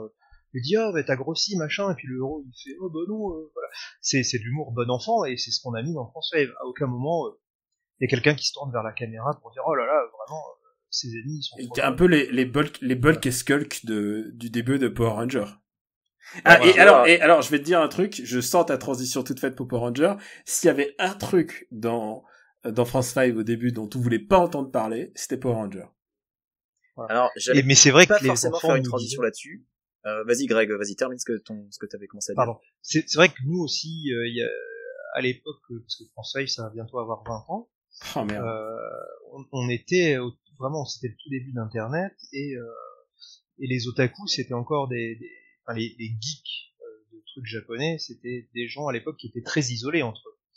Et effectivement, on était cette espèce de résistance. Le Club Dorothée venait d'être interdit par Ségolène Royal. Il y avait, à part Pokémon, il n'y avait plus un seul dessin animé japonais à la télé française. Yu-Gi-Oh à la rigueur, mais c'était refusé aux États-Unis. Et du coup, on faisait partie de cette vague de résistance des jeunes adultes qui veulent voir des trucs japonais. Et Power Rangers représentait la quintessence du mal pour nous. Alors, je suis entièrement d'accord. Moi, quand Power Rangers a commencé à être diffusé, je l'avais rejeté en bloc parce que je me disais, je ne savais pas que tous les passages en costume étaient des trucs qu'ils avaient piqués d'un vrai Sentai japonais. Mais moi, je voyais le truc et je me disais, mais qu'est-ce que c'est que cette série où les Américains ils copient les Japonais, quoi. Et donc, je rejetais le truc en bloc. Mais il y a un truc sur lequel je voulais faire un parallèle. C'était vis-à-vis de ta position au sein de l'équipe de France 5, Greg, puisque dans France 5, toi, tu es le 6e. Tu es le Silver Mousquetaire, puisque comme les 3 mousquetaires qui étaient 4, eh bien, tu étais le 6e France 5. Comme le Ranger vert des Power Rangers. Comme le Ranger vert, voilà, c'est ça mon parallèle. Et en fait, alors, ma question... c'est ce qu'on appelle un striker. Voilà. Je me demandais ce que c'était que ce 6e personnage. Alors, c'est le ça. striker. C'est un personnage qui est apparu assez tardivement. Enfin, tardivement. Il est apparu au 8e ou 9e Sentai, je crois. En fait, c'est ça. Ma question, c'est à partir de quel Sentai est-ce que ça s'est généralisé, qu'il y ait des strikers cachés qui finalement intégraient l'équipe, et peut-être pas, et en fait si, et peut-être pas. Il y avait Alors, j'ai l'impression, alors là tu me poses une colle. C'était avant du Ranger. Mais moi je crois que le premier c'est du Ranger, d'accord, ok. Non, parce que Joe Ranger qui servira de base au Power Ranger. Tout à fait. En fait, le truc c'est que au fur et à mesure, ils ont essayé d'innover un petit peu. Par exemple, Liveman, on avait les trois héros, et ensuite c'était Bioman 3, ça. Et ensuite les deux autres sont arrivés en cours de route. Et à chaque fois, ils essayaient de trouver des twists. Par exemple, le dernier Sentai de cette année, je crois qu'ils sont 9 ou 11. Ils sont 9. Ouais, ils sont 9, dont plusieurs qui sont des furries.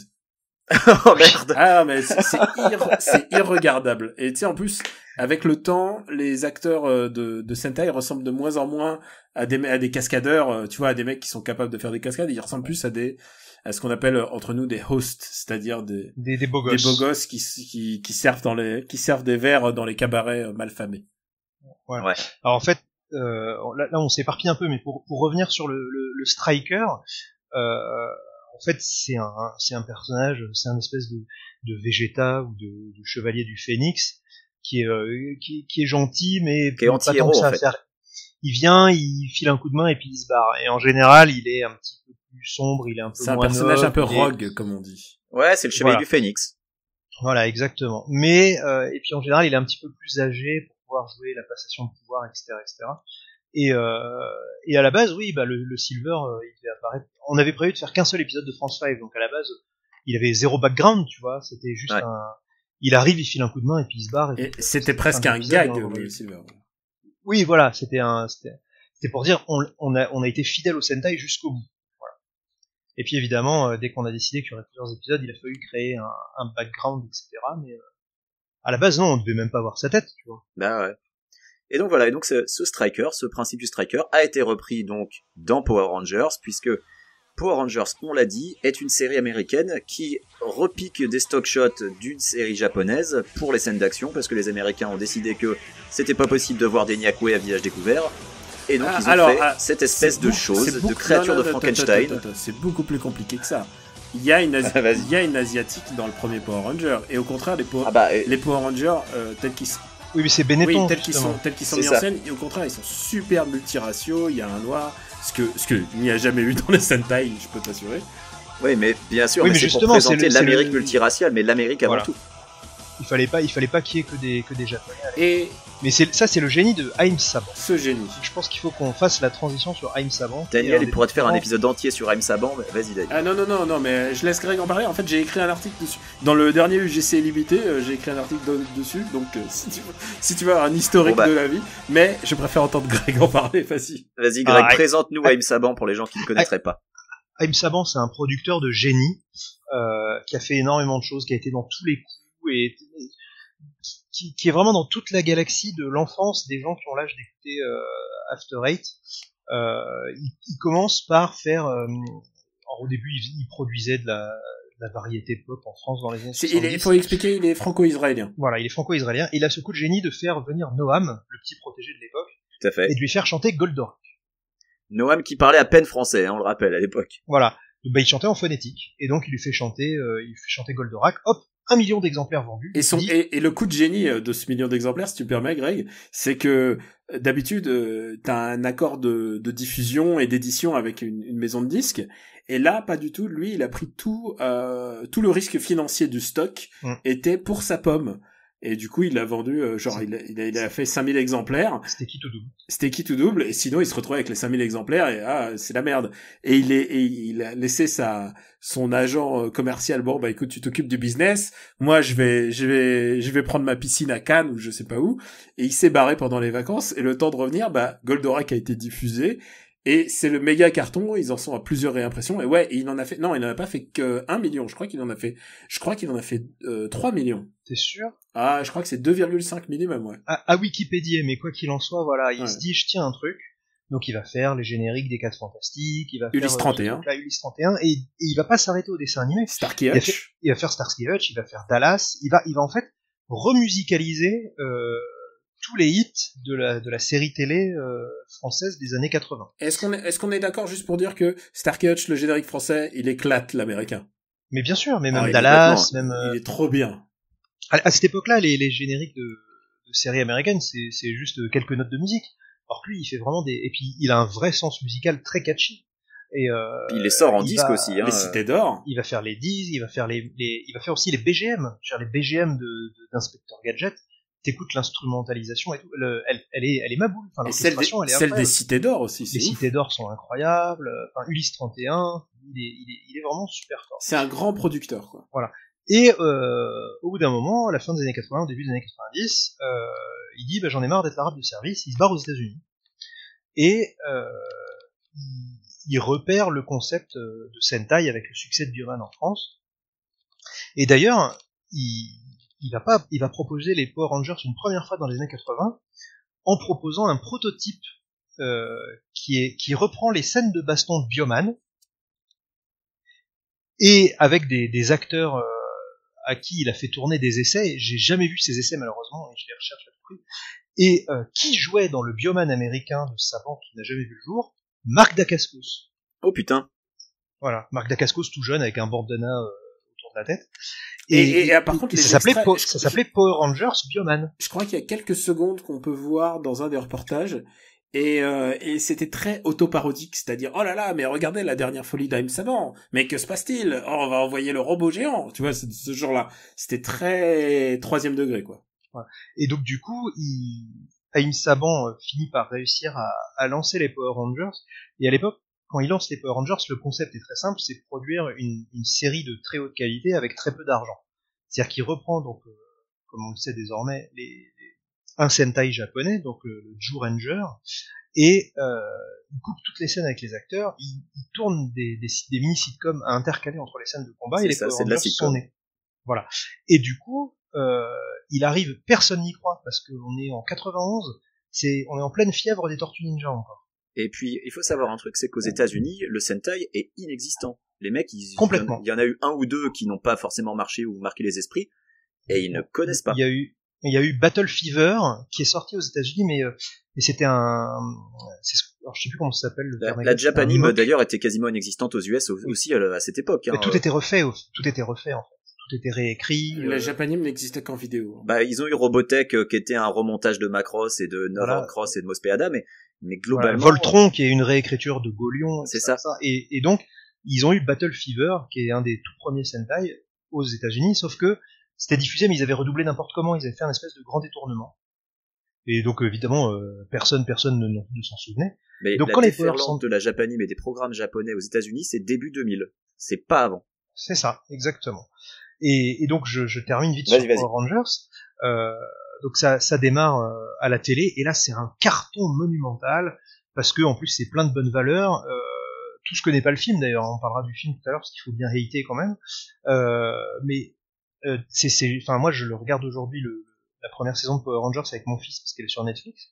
Et c'est vrai que ça donne envie de faire du karaté, parce que Et le coup de... il s'est pas contenté de prendre des simples comédiens. C'est-à-dire que tous les comédiens qui jouent les Power Rangers américains sont malgré tout de très bons athlètes. C'est-à-dire qu'ils sont très très bons soit en arts martiaux, soit en gym, soit Greg, je t'arrête juste une seconde. Il y a un très bon article dans SoFilm qui retranscrit un peu les premières années de Power Rangers. Ils expliquent d'abord le néant dans lequel ils étaient. Ils savaient pas du tout ce qu'ils jouaient. Ils savaient pas du tout comment le jouer. Ils savaient pas du tout où ils allaient. Et il paraît que genre la jaune, elle savait, genre elle était bonne athlète, mais par contre elle savait pas donner des coups. Et c'est pour ça que par exemple il y a certains vraiment, ils savaient pas du tout qu'il fallait se battre, quoi. Ils savaient pas du tout que c'était une série de bastons en fait. Ouais, mais et tu vois, vraiment ils sont allés dans des eaux, ils savaient pas du tout où ils allaient, quoi. Ouais, mais je me rappelle de quelques scènes où ils se battaient sans armure et où finalement ça passait, c'était pas si mal. Enfin, ils se débrouillent, mais c'était tous des athlètes, hein. La gymnaste et tout. La Rose, elle faisait des roues, des sauts arrière, des saltos arrière, ouais. Le vert, donc le Ranger vert, Tommy, c'était un mec qui avait un excellent bagage martial, parce que maintenant il est combattant à l'UFC. Et les autres, pareil, c'était des mecs qui faisaient des sauts périlleux, qui faisaient des coups de pied papillons. Enfin, c'était des gens qui avaient vraiment un background martial. Ils étaient tous très meilleurs important. que l'acteur d'Iron Fist. Mais tellement. Tellement. Je pense que le fils de Greg est meilleur que l'acteur d'Iron Fist. Attention, il a un an de judo. Hein. Il fait des roulades, attention. Ça, il va avoir la ceinture jaune, là. Et il a le liseré jaune. Là. Ah, bah voilà. Wow, ça ah ouais, non, attends. Uchimata, il connaît, hein. Et ça va, il commence à doser, là, maintenant. Oh, bah, écoute, il s'éclate, hein. Il fait une tête de moins que les autres, donc tu vois, il y va avec la rage au ventre. Ah, c'est bien. C'est comme ça qu'on gagne. C'est très bien. Exactement, c'est ce que je lui ai expliqué. Pour revenir sur Power Rangers, donc. Et donc ça cartonne. Ouais. Voilà. Ça cartonne, et surtout, c'est tout bénef pour Bandai, parce qu'elle les jouait. Voilà. En fait, les Power Rangers arrivent aux États-Unis, 2 ans après, leur diffusion au Japon. Ce qui fait que Bandai va surstocker les jouets, il a plus qu'à changer l'emballage, et il envoie tout ce qui lui reste aux États-Unis. Ah bah oui, tous les invendus. Donc il fabrique un jouet qui va être vendu dans le monde entier. C'est un business le business model est génial, et là où est le coup de génie de Haïm Saban, encore une fois, c'est que cette série personne ne croyait, hein, il vend à la Fox les droits pour la première saison, il la vend à 0. Genre, il vend vraiment, allez, prenez-le, c'est gratuit, voilà, prenez, vous allez pas, mais par contre, on fait pas d'accord de principe pour la suite, hein. Ouais. Il dit, je vous l'offre, pas, et vous le diffusez, et on verra. Vous y croyez pas, je vais pas vous faire signer un papier d'exclus quand même. Ouais. Et ils sont d'accord, et là, le truc, c'est que ça cartonne à mort, donc la Fox dit, je veux la suite. Et les saisons d'après, il les a fait casquer, mais il les a saignés, hein, il leur a ouvert le ventre. Des millions. Il faut savoir que Power Rangers, entre les jouets, les diffusions et tout ça, c'est plusieurs milliards de bénéfices. Hein. Bien sûr. Et d'ailleurs, tu remarqueras que au bout de quelques années, il a très subtilement sur le logo mis Haïm Saban's. Ah bah oui, maintenant, le film là, c'est Haïm Saban's Power Rangers. Ouais. Oui. Et c'est aussi pour le distinguer aussi parce que ce qu'il faut expliquer, c'est que au bout d'un moment, Haïm Saban, qui est un vrai gros businessman, vend ses parts de sa compagnie Fox Kids, et qu'il avait fait avec Rupert Murdoch, ce qui est assez paradoxal parce que c'est un grand démocrate, mais en même temps Rupert Murdoch qui est plutôt conservateur, on va le dire. Plutôt, ouais. qui vend son entreprise. Ça lui rapporte plus de 2 milliards de dollars. Est-ce que tu t'imagines ce que c'est qu'un milliard de dollars? Il y en a 2. Et alors là, j'explique aux auditeurs qui connaissent moins bien Daniel que Quix et moi.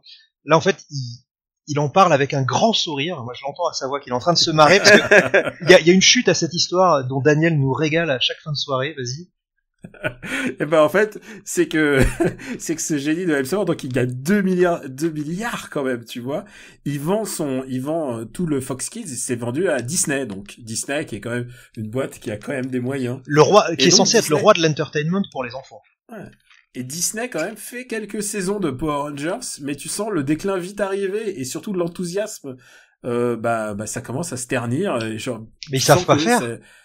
Tu sens qu'ils ont plus la passion pour faire ça. Ouais. Et là, Haïm Saban frappe à leur porte, il dit, les mecs, Power Rangers, vous en faites rien, je vous le rachète. Allez. Et il leur rachète quelques millions de dollars. Et là, il relance la machine, et c'est là que ça s'appelle Haïm Saban, et maintenant, qui fait un film qui a rapporté déjà, je sais plus combien, c'est quoi je vais checker le box-office. Va checker le box-office, mais l'objectif du film, c'est clairement de lancer une nouvelle série, une série de films. Là où il est très très malin, Haïm Saban, c'est qu'il récupère les Power Rangers juste avant les 20 ans. Et du coup, qu'est-ce qu'il fait? Il ressort la première saison remasterisée. Et du coup, Tout Bah comme oui. avec Pokémon, etc., les parents le regardent avec leurs enfants. Et t'as une double exploitation générationnelle et ça Parce que exactement, ils visent le public de trentenaire qui a grandi avec la série parce que je sais que j'en avais déjà parlé, mais on ne rappellera pas assez à quel point aux États-Unis la série est culte. Power Rangers, c'est la même chose pour eux que Dragon Ball pour nous. Mais oui, Et complètement. j'exagère vraiment pas. Oui, il y a plein de C'est références à la vraiment pop culture. générationnel. Exactement, c'est vraiment générationnel. Ils ont grandi avec. Énormément de gens aux États-Unis ne sont même pas conscients que toutes les scènes en armure, en tout cas sur les premières saisons, les scènes en armure étaient piquées de Sentai japonais. D'ailleurs, on n'a pas beaucoup parlé des Sentai japonais qui ont été utilisés pour produire Power Rangers. Qui veut Greg, peut-être que Daniel est en train de checker le box-office. Oui, pas de souci. Alors donc Vas-y, Greg. au Japon, ça se passe pas très bien pour le Sentai parce qu'évidemment les gens se lassent.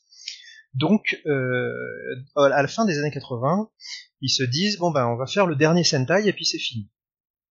Et donc le dernier Sentai et puis c'est fini. C'était censé être Jetman, qu'on a eu en France, qui a d'ailleurs été aussi le dernier Sentai asiatique qu'on a eu au Club Dorothée. Ouais. Et donc, voilà, en 91, Jetman sort sur les petits écrans japonais, et ils disent, c'est le dernier, donc on est en roue libre, et en fait, Jetman, c'est super dark, super adulte. En gros, t'as Force Rouge et Force Noire qui passent leur temps à se battre pour la jolie Force Blanche. Voilà. Et sachant que évidemment Force Noire, donc Jet Black en japonais, il est super dark, super beau gosse, alors que le rouge c'est un peu le premier de la classe. Les combats sont excellents, c'est ultra violent, c'est ultra triste. Et spoiler alert, à la fin donc la fille choisit le rouge et le Black, Jet Black, donc Force Noire, valide le truc, dit ok tu l'as choisi, mais évidemment il se sacrifie parce qu'il y a quelqu'un et il meurt à la fin. Et j'avais oublié cette série et du coup je les google et je vois les images et oui, je m'en rappelle, ils avaient des casques avec des têtes d'oiseaux en fait sur les casques. Ouais. Exactement, ouais. Et donc c'est une série, c'est une série qui est excellente parce qu'ils ont tout donné parce que ça allait être la dernière. Et surprise, ça marche parce que évidemment c'était tellement excellent que les gens et donc ils disent on a des sous pour en faire une autre, qu'est-ce qu'on fait? Et donc là ils se disent on va faire une série qui est très très enfant, très très inspiré par la fantasy, parce que 91-92 c'est vraiment les grandes époques aussi de Dragon Quest, etc. Donc ils disent on va faire un truc fantasy rigolo, et donc ils font Zyuranger, alors Kyoryu Sentai Zyuranger, donc Zyuranger, l'escadron de combat des dinosaures, sachant que Zyuranger, Zy c'est la bestiole en japonais, donc c'est bestiole, monstre ranger, Sentai dinosaure, et donc ça va être une série beaucoup plus enfantine et beaucoup plus comique, où en fait tu vas avoir 5 adolescents de l'âge de pierre qui se retrouvent aujourd'hui.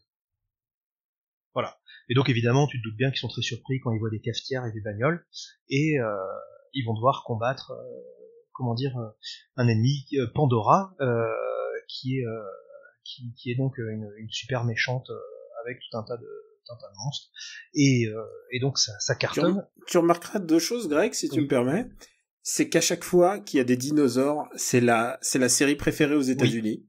Il y a eu Dino Ranger, je crois, aux États-Unis, gros énorme carton.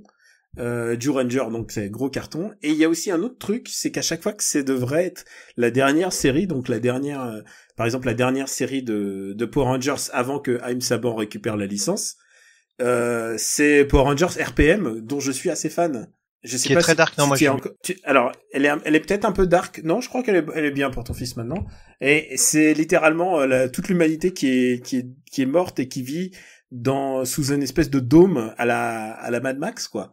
Et c'est vraiment très très très très noir. Et à chaque fois que tu sens que la fin du Sentai va arriver, ils font en général un truc très très très très sombre, un peu comme Speedvan d'ailleurs. Et donc Zyuranger marche plutôt bien au Japon, donc Saban s'en sert parce qu'en plus c'est enfantin, et puis c'est des dinosaures, 91-92 c'est Jurassic Park, donc on y va, et ça cartonne, et le problème c'est les gens veulent plus d'épisodes. Mais le truc c'est que ils peuvent pas donner plus d'épisodes, ils peuvent pas leur donner plus d'épisodes parce que au Japon c'est 52. Donc le truc c'est qu'ils vont tricher, c'est-à-dire que les Power Rangers, ils vont faire une espèce de Macross Robotech, c'est-à-dire qu'ils vont prendre la série suivante de Zyuranger au Japon, qui s'appelle Die Ranger. Alors, coup de bol, c'est encore des animaux qui se transforment en robots, sauf que Die Ranger, c'est tiré de la mythologie chinoise, et ils ont plus du tout le même look, les ennemis sont beaucoup plus crado, beaucoup moins rigolos, et donc ils vont tricher, et ils vont devoir tourner eux-mêmes des séquences d'action, en mettant les vieux ennemis avec les nouvelles armures. Et à partir de là, va se passer un truc très drôle qui existe encore aujourd'hui depuis 20 ans dans les Power Rangers, c'est que tu vas avoir des Japonais détachés aux États-Unis pour coacher les équipes américaines, et donc tu as des cascadeurs japonais et des réalisateurs japonais qui vont faire les scènes d'action des Power Rangers aux États-Unis maintenant. Et parce qu'ils coûtent aussi moins cher que faire des cascadeurs américains. Donc désormais, la seule chose qu'ils réutilisent, ça va être soit les séquences de robots, soit les séquences où il y a des grosses explosions. Et désormais, la plupart des scènes de combat sont aussi tournées aux États-Unis avec des scaphandres, c'est-à-dire que les costumes de combat, une fois qu'ils sont terminés d'être utilisés au Japon, en général, ils sont inutilisables. Donc ils les refont, ils font un second set pour les États-Unis, et t'as des réalisateurs japonais qui vont aux États-Unis faire, parce que c'est devenu un énorme business. Et pareil, la Toei, forcément, avec les droits de Power Rangers qui est vendus partout dans le monde, ils se gavent énormément. Et je voulais juste rajouter un truc, c'est que il y a eu ce mythe et je l'ai vu beaucoup dans les interviews et les trucs de presse liés à Power Rangers le film, c'est qu'ils ont complètement accepté le fait qu'ils reprenaient des séquences japonaises, mais ils ont une tendance à dire le jour où on a commencé à les faire, c'était mieux. Et non, c'est clairement pas. À chaque fois que c'était des séquences tournées aux États-Unis, tu vois clairement que le niveau est plus bas, le niveau c'est même un peu c'est même alors le niveau triste. est moins bon parce que d'une part ceux qui vont aux États-Unis en général c'est les secondes équipes, même si souvent t'as aussi des vétérans qui vont au début pour former les gens, mais c'est surtout des questions d'assurance. Bah ouais. C'est-à-dire que au Japon voilà, les mecs ils peuvent se jeter par terre, le problème c'est dans son contrat. Aux États-Unis, tu sais, c'est très syndiqué, tu peux pas prendre de risques si tu fais ci ou ça, la star, machin. Donc c'est peut-être aussi moins facile entre guillemets de faire des grandes séquences d'action. C'est pour ça qu'ils prennent des Japonais, hein. C'est pour ça parce qu'ils sont moins chers et parce que ils sont. Bah c'est surtout que les Japonais ils sont prêts à y aller, quoi. Oui, et puis ils ont aussi ce que tu disais au tout début de l'émission, c'est toute cette expérience de l'expression corporelle. Très bien. Et du coup, ça serait un bon tremplin pour parler du film Power Rangers, n'est-ce pas, Quix? Moi, je l'ai pas vu, donc je vais une fois de plus vous laisser donner votre opinion. Dis-nous déjà ce que t'as pensé de la bande-annonce.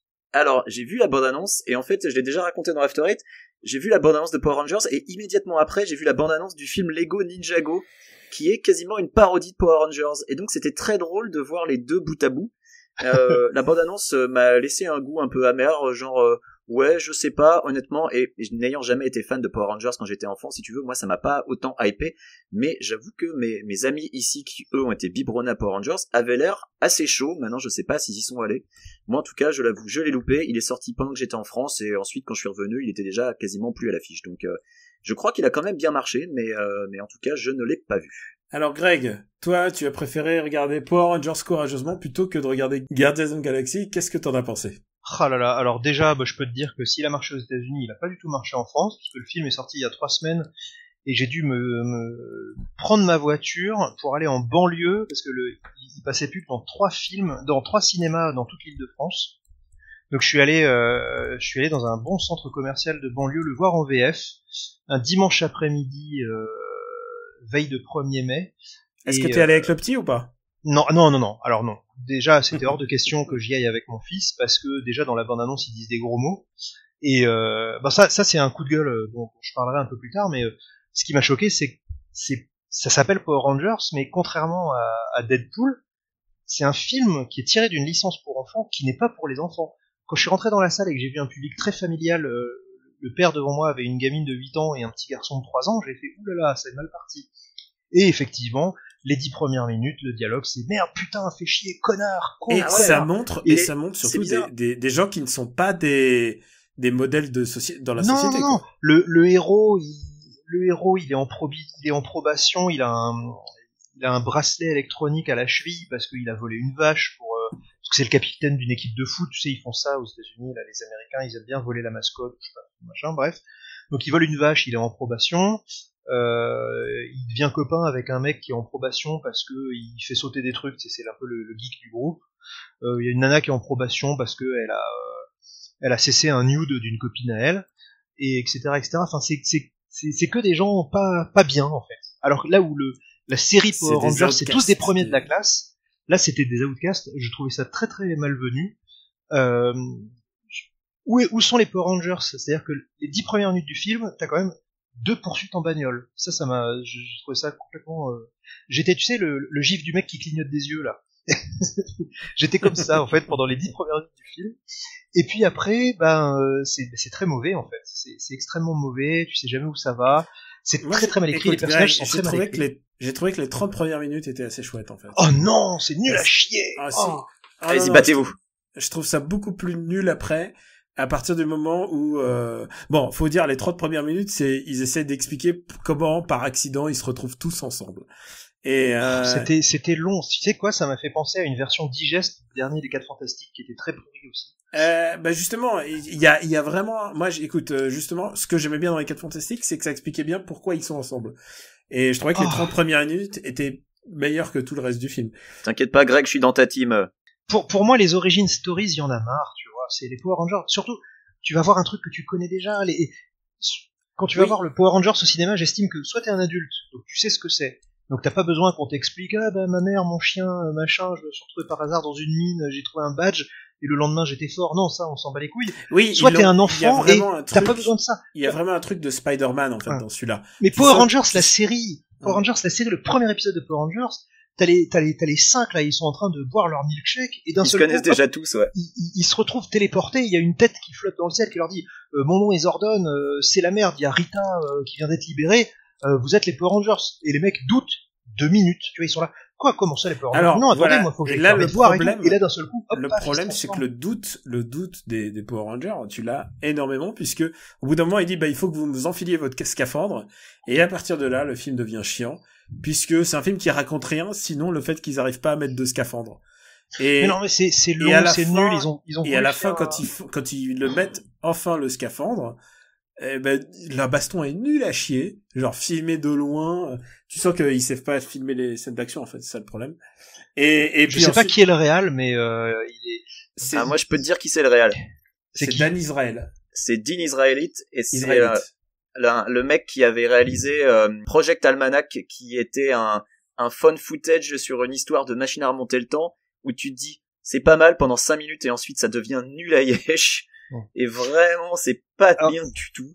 Il y a des choix de réa qui sont pas mal, notamment, je disais, les poursuites en bagnole n'ont rien à faire dans Power Rangers, mais la première, elle est vachement bien faite, parce qu'il fait 2-360 à partir du cockpit, et je pense que c'est la seule scène impressionnante du film, malheureusement. C'est la première. Et après, tout le reste, c'est très, très bateau, très scolaire. Mais moi, j'ai trouvé que c'est une bonne idée, en fait, de les faire réunir pendant leurs heures de colle. Alors, c'est vrai que c'est pas très Power Rangers-y. Ah, c'est Breakfast Club. Non. Moi, le petit gamin, mais t'imagines la petite fille qui avait 8 ans, qui est devant moi, elle voit tous ces mecs qui disent, nique-toi, putain, fais chier, connard, salaud, machin. Ça dit vraiment des gros mots? Ah oui. Parce putain, que ça dit pas fuck en anglais. Ah ils disent putain 10 fois dans le film facilement. Ouais, c'est curieux parce que le film est PG-13 aux USA, et si ça disait autant de grossièreté, ça serait pas passé, ça. Ah non, mais là, connard. C'est la VF qui s'est fait plaisir. Ah oui, carrément. C'est le dark reboot de Power Rangers que plein de gens n'ont pas demandé. Et puis tout est écrit, ça fait vraiment fanzine, quoi. Le scénario est super mal écrit. T'as des incohérences du début à la fin. Pour moi, le plus gros problème, c'est surtout qu'on voit pas le robot s'assembler. Non, alors ça, le robot est laid. C'est une hérésie. Le robot est très très laid. Le design est très laid. Hein. Oh, c'est moche. Mais ça, c'est ce que je hais chez les Américains. Ils se sentent obligés de rendre organique les designs mécaniques japonais qui sont tellement beaux, tellement magnifiques. Je pense que tu penses à Transformers. Les costumes sont trop laids.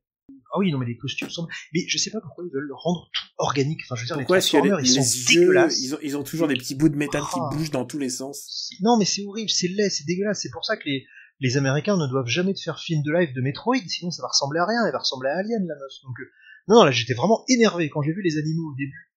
Ils ressemblent à rien, ils sont moches, et surtout à la fin, donc, ils s'assemblent vaguement en contre-jour parce quand il tombe dans la lave, et le robot est moche, l'ennemi est moche. L'ennemi, c'est un espèce de T-1000 en or, voilà, il ressemble à rien, voilà, c'est une on flaque... dirait un dégueulis. Non, mais c'est une flaque humanoïde. C'est un tas de morphes, si vous connaissez Pokémon. Voilà, c'est une flaque humanoïde, et il se bat donc contre un humanoïde. Il ressemble à l'archange Gabriel, en fait.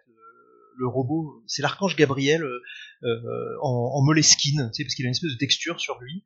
Et enfin, c'est pas ça, quoi, Power Rangers, c'est pas ça. Et ils ont tout raté, tout. Il y a rien de réussi, c'est-à-dire que à aucun moment ils se transforment. C'est-à-dire que en gros, tout le deuxième acte, qui est tout pourri, mais moi j'ai une thèse sur les deuxièmes actes ratés à Hollywood. Tout le deuxième acte, où tu sais, le deuxième acte, c'est quand il faut qu'il y ait un tréfonds dramatique à surmonter. Et donc, comme à Hollywood, la plupart des scénaristes, on leur dit, bah où est le second acte dramatique? Ils disent, ok. Et il y a un moment, je sais pas si vous avez remarqué, mais il y a beaucoup de mauvais films à Hollywood où il y a au milieu du film, pour une raison complètement débile, tous les protagonistes vont s'engueuler et se fâcher. J'allais demander justement si c'était ça. Est-ce que dans Power Rangers, dans le deuxième acte, l'équipe se dissout plus ou moins? Eh ben évidemment, hein. Évidemment. C'est ta faute, non, t'es un connard, et machin, blabla. Ouais. Et donc évidemment, comme ils jouent les cons, alors je vous spoil, hein. En fait, le Force Bleue va mourir. Et pareil, et sa mort n'a aucun sens parce que au début du film, quand ils testent leur pouvoir, parce qu'ils sont super forts, ils sautent super haut, machin. Donc au début du film, ils testent leur pouvoir et donc ils vont découvrir une grotte sous-marine. Donc tu les vois nager pendant 10 minutes, un quart d'heure. Et là, c'est le meilleur moment. Hein. Et là, Force Bleue meurt parce que il s'est fait noyer. La nana, la méchante, l'a mis 2 minutes sous l'eau. Alors qu'avant, dans le film, on te montre qu'ils peuvent rester sous l'eau très longtemps. Enfin bon, ce n'est qu'un des nombreux trucs qui ne fait aucun sens. Et voilà, c'est insupportable. J'étais énervé. Hein. Alors, je ne suis pas parti avant la fin pour vous. C'est très gentil. Merci Greg. Donc en matière de box-office, le film avait un budget de 100 millions, mais sans compter le marketing. Il a fait 130 millions, donc je ne sais pas s'ils sont rentrés dans leurs frais, parce que le marketing, on ne sait pas combien ça leur a coûté, certainement pas mal de thunes. Je vois que le budget compte le marketage, non, maintenant. Pas forcément toujours, en fait. T'as le production budget, y a pas mal de choses qui disent pas forcément. Dans les auteurs, dans les scénaristes, je vois qu'il y a Max Landis, donc je dis voilà, il était allé se compromettre là-dedans. Le film est sorti le même jour que Life, donc le film de science-fiction, qui lui, a priori, c'est quand même pas mal croûté, parce que budget de 58 millions, il a fait 73 worldwide, donc je pense que c'est un peu dommage. Et le même jour que l'adaptation de Chips. Ah, je savais même pas que c'était sorti, tu vois. Et si Chips est sorti... Juste pour préciser, Max Landis, il a écrit le script originel, mais il s'est fait lourder. D'accord, ok, donc il a plus grand chose à voir avec le reste du projet. Et en France, ça a fait 500 000 entrées quand même. Oh, quel scandale, putain, quel scandale. 2 fois plus que Your Name, c'est horrible. Ouais, il est encore à l'affiche dans certains ciné aux US, en tout cas, Power Rangers, je viens de voir. Non, mais n'y allez pas, hein. Enfin, non, mais je n'irai pas. Moi, je trouve que le début est assez correct, en fait. Mais non. Si, je trouve que les origines sont intéressantes. C'est une bonne idée. Mais c'est une bonne idée pompée sur Spider-Man, hein. Mais c'est pas Power Rangers, putain. Les Power Rangers, c'est des premiers de la classe, ça devrait être 5 Captain America, les mecs, tu vois. Ça devrait pas être des... et il y a un truc qu'ils ont bien réussi, un truc que je trouve qu'ils ont bien réussi. Je trouve que le choix des comédiens est super, en fait. Oui, alors par contre, les comédiens sont très bons. Les comédiens sont super bons. Ils sont multiculturels, tout ce qu'il faut. Il y a une lesbienne. Alors sachez que ça fait scandale quand le film est sorti. Ah bon? Il y a des parents ultra conservateurs qui ont dit oui, qu'est-ce que c'est que cette histoire, pourquoi on demande des homosexuels alors qu'elle l'était pas avant, enfin bon, bref. Alors moi je suis un peu d'accord avec eux, non pas il faut pas qu'il y ait des lesbiennes dans le film. Pour moi il faut pas qu'il y ait de relations amoureuses tout court. C'est-à-dire que il faut quand même qu'ils soient Mais non, amoureux, les mecs sont là pour sauver le monde, t'en as rien à foutre de savoir qui est amoureux de qui. Enfin, si, le triangle amoureux c'est important. Oui, mais pas... Mais je veux dire, même dans Goldorak, il y en avait, quoi. Voilà, le triangle amoureux entre les deux mecs qui se tabassent pour savoir qui sortira avec la Force Rose, de rien. Et... Alors, oui, mais ça, c'est du Sentai. Attention, là, moi, je pars du principe que le film Power Rangers est une adaptation de la série Power Rangers. Mais il y a un truc, c'est que les Sentai les plus chiants, en général, c'est les frères. C'est les frères, et je pense à... C'était quoi? C'était QQ? C'était Q Ranger? Non, c'est celui d'après, c'est... Flashman. Ah, non, et dans Q-Ranger, je crois que c'était que des frères et des sœurs. Non, dans Go-Go 5. Ah, c'était Go-Go 5, voilà. Oui. Mais non, moi j'ai vraiment très très mauvais. Et alors le mec de Breaking Bad, là, Bryan Cranston, il ne sert à rien, c'est un mur qui parle. Ah ouais, mais il le joue bien. Ah, il joue bien le mur, ouais. Et Rita est Ouais, non, Rita, elle est nulle à chier. Des fous. Ah, moi je trouve qu'elle cabotine comme il faut. Ah non, elle est horrible. En plus, la méchante, c'est trois méchantes mélangées en une. Donc c'est la méchante Rita, mais elle a le look de Scorpina, qui est une autre méchante, et enfin c'est une momie qui aspire de l'or. Ça n'a aucun sens. Et à un moment, elle fait de la pub pour un donut, si j'ai bien compris. Krispy Kreme. Ah ouais, Krispy Kreme. Ouais. Oui, parce que le cœur de toute vie sur Terre, mon bon Twix, est dans un Krispy Kreme donuts. Ah ouais, Donc d'accord. il faut qu'elle trouve la boutique pour retrouver le cœur de l'univers. En fait. Eh bien, écoute, oui. C'est horrible. Non mais ça n'a aucun sens. Ouais, je me demande s'ils vont pouvoir faire au moins un deuxième film, ou sinon ils non. Faut ou alors s'ils en font un deuxième, faut qu'ils fassent un truc plus fidèle, on va dire. Parce que là, c'est horrible. Et même les enfants, ils comprennent pas. Enfin, les gens parlent de trucs, ça leur passe au-dessus de la tête, quoi. Et là, il y a une scène d'action. Il y a une seule scène d'action. Elle est à la fin. Et elle est nulle. Enfin, les robots, c'est vrai, c'est ça le problème, c'est chorégraphié. qu'il y a qu'une seule baston, et tout le reste du temps, pendant quand même 1 heure pendant le film, c'est est-ce qu'on arrive à mettre nos combis ou pas, quoi. Et ça, c'est vraiment mais en même temps, les mecs, ils font du 34, on leur file des combis taille 32, enfin, je veux dire, c'est normal, ils rentrent pas dedans. Ah non, mais c'est même pas qu'ils rentrent pas dedans, c'est même pas les faire apparaître. Ah oui, d'accord. Oui, elles se matérialisent pas, c'est ça le problème. Écoutez, je pense que a priori le message est passé. De toute façon, même si on veut voir le film, ça a l'air assez compliqué d'après ce que dit Greg. Donc, je pense que c'est voilà que les gens qui voulaient absolument le voir l'ont vu, et que les gens qui étaient curieux maintenant ont compris que c'est pas la peine de se casser la fille. Moi, je dis, ne le montrez pas aux enfants parce qu'il y a des gros mots tout le temps. Ouais, voilà. Si tu veux c'est ce que bien je déteste éduquer ton aussi, gamin. tu vois. C'est pour moi, pareil, les films de super-héros, les films Marvel. Pour moi, c'est pas adapté aux petits enfants. C'est-à-dire que t'as le premier Spider-Man de Sam Raimi, et après, soit les histoires sont trop compliquées. Soit ils disent des gros, enfin moi ce qui m'a choqué dans Transformers, c'est putain, c'est chier. Merde, ah oui, non mais Transformers, de toute façon, c'est pas à montrer aux enfants, hein. Quoi qu'il arrive. C'est bien. Quand on te remontre, oui. Quand on te montre des soi-disant héros qui exécutent en décapitant un ennemi au sol qui est en train de demander pitié, c'est pas possible, c'est pas des valeurs que j'ai envie d'inculquer à des enfants, quoi. Un vieillard en plus. En plus. Ouais. Et si en plus tu te rends compte que ce vieillard est joué par Leonard Nimoy, ça donne le truc encore plus angoissant. Non, mais je déteste Transformers de toute Transformers, c'est pas possible. Horrible. Écoutez, j'aime bien celui aussi où il abandonne la ville. Il abandonne la ville et il dit, on va les laisser se faire massacrer, ça leur fera une bonne leçon. Sans nous, voilà ce que vous êtes dans la merde, voilà. Écoutez, on fera peut-être un jour un Super Transformers Battle, mais on n'est pas là pour ça. Vous m'invitez. On va le défoncer, Greg. On les défoncera tous, je pense. Daniel, qu'est-ce que tu penserais de passer aux recommandations maintenant qu'on a bien daubé sur le film, à moins que vous ayez encore des choses à ajouter sur les Sentai, mais je pense qu'on a fait un bon tour, là. Un bon tour d'horizon. Non, alors ce que je peux vous dire, c'est que chose qui ne se faisait pas avant, Saban saute des saisons désormais. Parce que comme disait Daniel, et comme l'a très bien dit une représentante de Bandai France dans une interview qu'elle a donnée à l'occasion de la sortie du film, c'est que si tu sors des animaux, des ninjas ou des dinosaures, les Power Rangers ça marche beaucoup moins bien. Et donc il y a 2 saisons, les Power Rangers, enfin le Sentai c'était Tokyo Ger, donc un jeu de mots entre Tokyo qui est le train express et Ger de Ranger, donc le train express Ranger, où c'était donc des Power Rangers qui appelaient des trains, le robot c'était un assemblage de trains. Moi mon fils en est fou. Moi j'ai grave envie de voir ça. Hein. Mon fils est fou de ça parce qu'il adore les trains, mais c'est dingo, ils font des combos, ils font le petit train tous ensemble, c'est une usine à gifs. J'ai grave envie de voir ça. Et le truc c'est que Saban l'a zappé. C'est dommage. Il est passé tout de suite à la saison d'après qui s'appelle Kyoryuger. Donc Kyoryu c'est le dinosaure en japonais. Oui, il est revenu au dino quoi. Voilà, et donc et ça s'appelle Dino Charge, je crois. Et qui est très bon aussi d'ailleurs. C'est celui où il y a la rose qui est la leader ou pas? Alors je crois crois. Ouais, c'est surtout celui où ils ont remis des gens de la Jack en acteurs, des vrais acteurs cascadeurs qui savent se battre, et pas que des beaux gosses. Et surtout, c'en est un qui est très drôle parce qu'il mélange les dinosaures et la samba. Ah oui. Ah oui.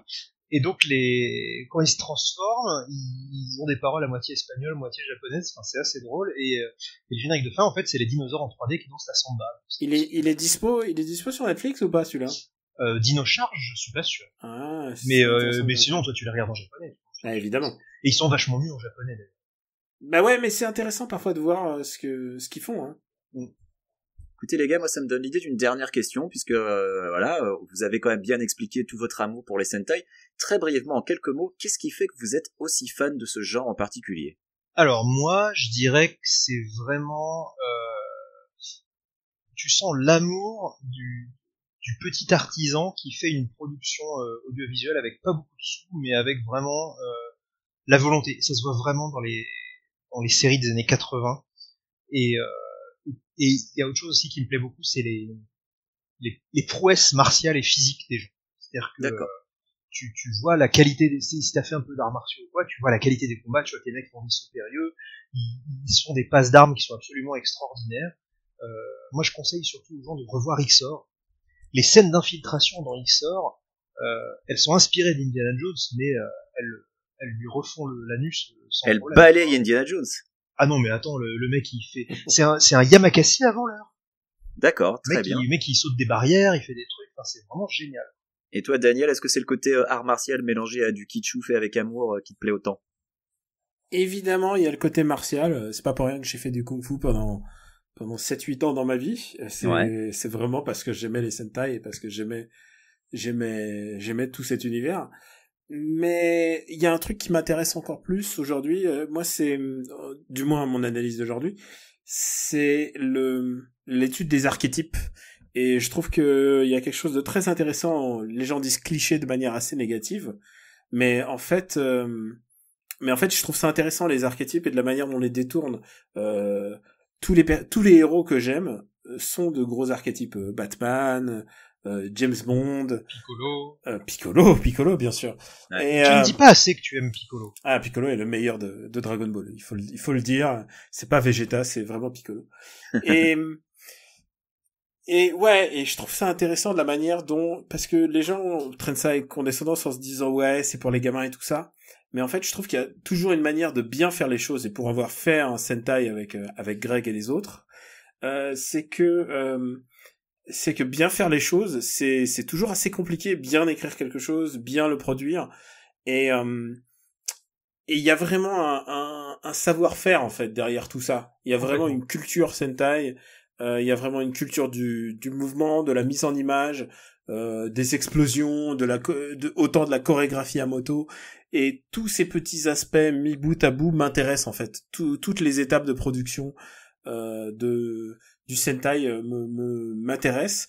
Je dis pas qu'il y a des moments il y a des années où j'ai arrêté de regarder et je regarde vraiment occasionnellement aujourd'hui. Mais par contre, je suis toujours avec intérêt les nouveaux développements, les nouveaux concepts et je me dis dans quelle direction ils partent. Et puis, comme j'en parlais pendant l'émission, Power Rangers RPM, par exemple, qui est une série vraiment noire et c'était ma détente du déjeuner. En général, je me mettais un épisode. Et j'essayais de comprendre comment une série pouvait être aussi noire et en même temps s'adresser aux enfants, et c'est quelque chose qui est pas toujours aisé et qui me fascine en tout cas, et plus c'est fou en fait, plus le RPM, plus c'est fou et plus ça m'intéresse en fait. Voilà. D'accord, très bien. Voilà. Il y a un sens du drame aussi qui est absolument incroyable dans les Sentai, parce que comme c'est pour les enfants et tout est surjoué, mais des fois ça marche, et quand t'as des personnages qui se sacrifient ou qui sont en sang et qui se relèvent en disant on n'abandonnera jamais. Ah, c'est de l'héroïsme survitaminé. Et au moment où ils vont mourir, paf, t'as le striker qui arrive. Enfin, tout est calibré. Enfin, c'est du kabuki moderne. Hein, et dans ce sens-là, c'est vraiment génial. Très bien. Eh ben, écoute, Daniel, je pense qu'on va pouvoir passer peut-être aux recommandations. Il est temps. Pensons aux gens qui font leur jogging, leur footing en écoutant After Eight. Non, c'est de ce côté qu'il faut regarder. Oyez, sa papaya. Ça vous dirait un ice cream avec mon ami et moi? Qu'est-ce que toi, sale gominé.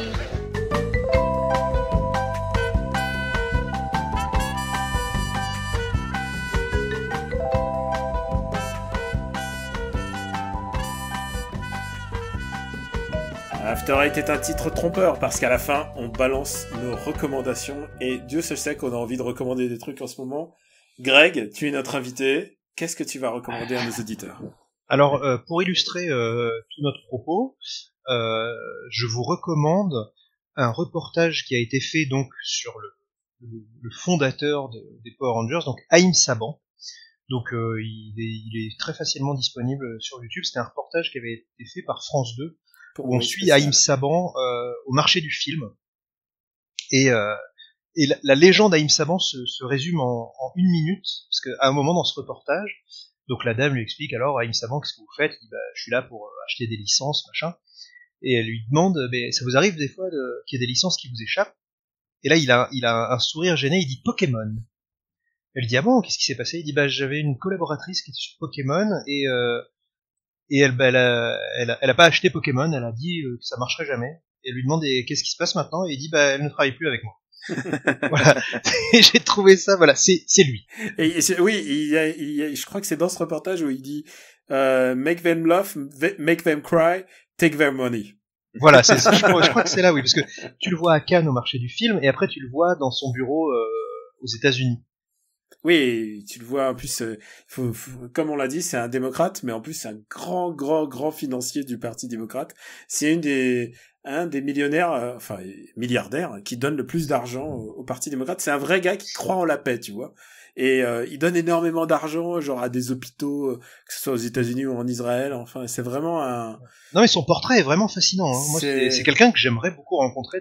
Je rêve. Je sais que je voulais l'avoir en interview pour. Il habite à Beverly Hills et il a eu son étoile sur le Hollywood Walk of Fame le mois dernier. Donc. Non. Et si. Eh ben.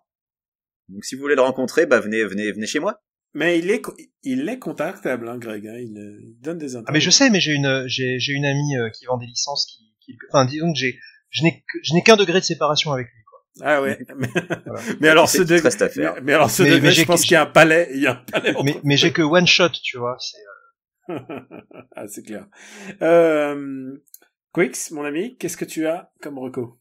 Alors, moi, c'est complètement autre chose qui n'a rien à voir avec les Sentai que j'ai dans ma besace. C'est juste que l'autre soir, complètement désœuvré, on ne savait pas quoi faire avec ma chère et tendre, et on s'est aventuré sur Amazon Prime Video, parce que Netflix déconnait, donc il a fallu qu'on change, et on s'est dit, on va fouiller là-dedans, on va bien trouver un film à regarder. Tu es abonné à Amazon Prime Video ? J'ai Amazon Prime, et en fait, la vidéo vient avec.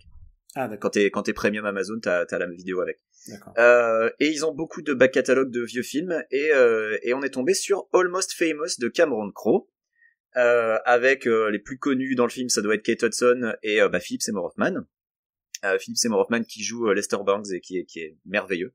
Et Almost Famous, ça raconte l'histoire, et c'est semi-autobiographique, ça raconte l'histoire d'un jeune gamin qui a 16 piges ou 15 piges, je sais plus, qui est fan de rock, qui découvre le rock, alors ça se passe dans les années 70, hein, qui découvre le rock via sa grande sœur, qui claque la porte du domicile familial, et qui lui lègue ses vinyles, et le gamin découvre le rock, devient fan de rock, et se met à écrire d'abord des courriers pour le magazine musical local, et finalement rencontre Lester Bangs, sympathise avec lui, et se retrouve pigiste pour Rolling Stone, rien que ça, avec une pige à écrire sur un groupe qui s'appelle Stillwater, qui est un groupe fictionnel, et il va se retrouver à suivre ce groupe lors de leur tournée, et découvre l'univers un peu non seulement des rockstars, mais aussi des groupies, des fans, de la drogue, du sexe à plusieurs personnes consentantes.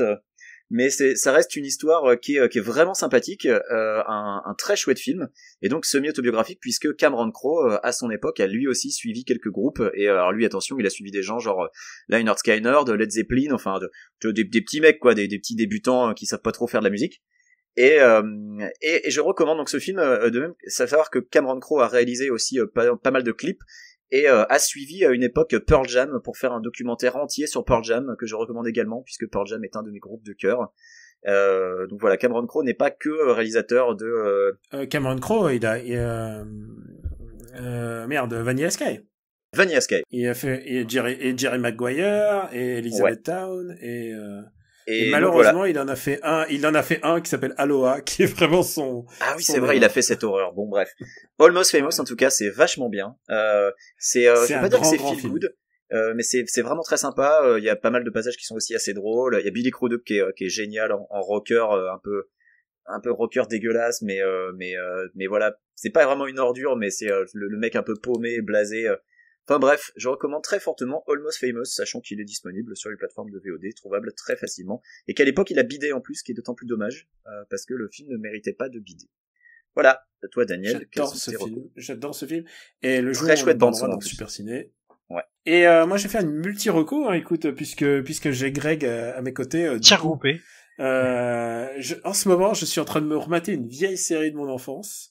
C'est la première série que j'avais en laserdisc pour te donner un peu une idée. C'est une série qui s'appelle Bubblegum Crisis et qui a littéralement créé les OAV en fait à l'époque. C'est 8 épisodes. C'est designé par Kenichi Sonoda.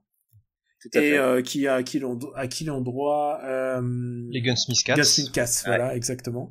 Et c'est la première fois qu'on voyait une espèce de mélange à la fois un peu otak, c'est-à-dire un Neo Tokyo, mais en même temps avec des armures, et en même temps avec un groupe de jeunes filles, donc un groupe d'héroïnes. Ça a été le début de la Japanime aux États-Unis, hein.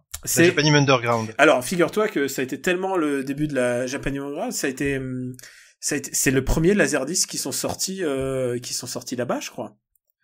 Alors, je saurais pas te dire, je connais pas très bien l'histoire de la Japanime aux États-Unis. Ah, c'est assez fascinant, en fait, parce que ça a été sorti par Animego, et Animego, un des fondateurs d'Animego, est assez connu, puisque c'est le créateur de Wizardry, en fait, le jeu vidéo. Et il est tombé amoureux du Japon, il est parti vivre au Japon, et c'est comme ça qu'il a fait son bise après qu'il ait revendu Wizardry, donc il l'a revendu aux Japonais.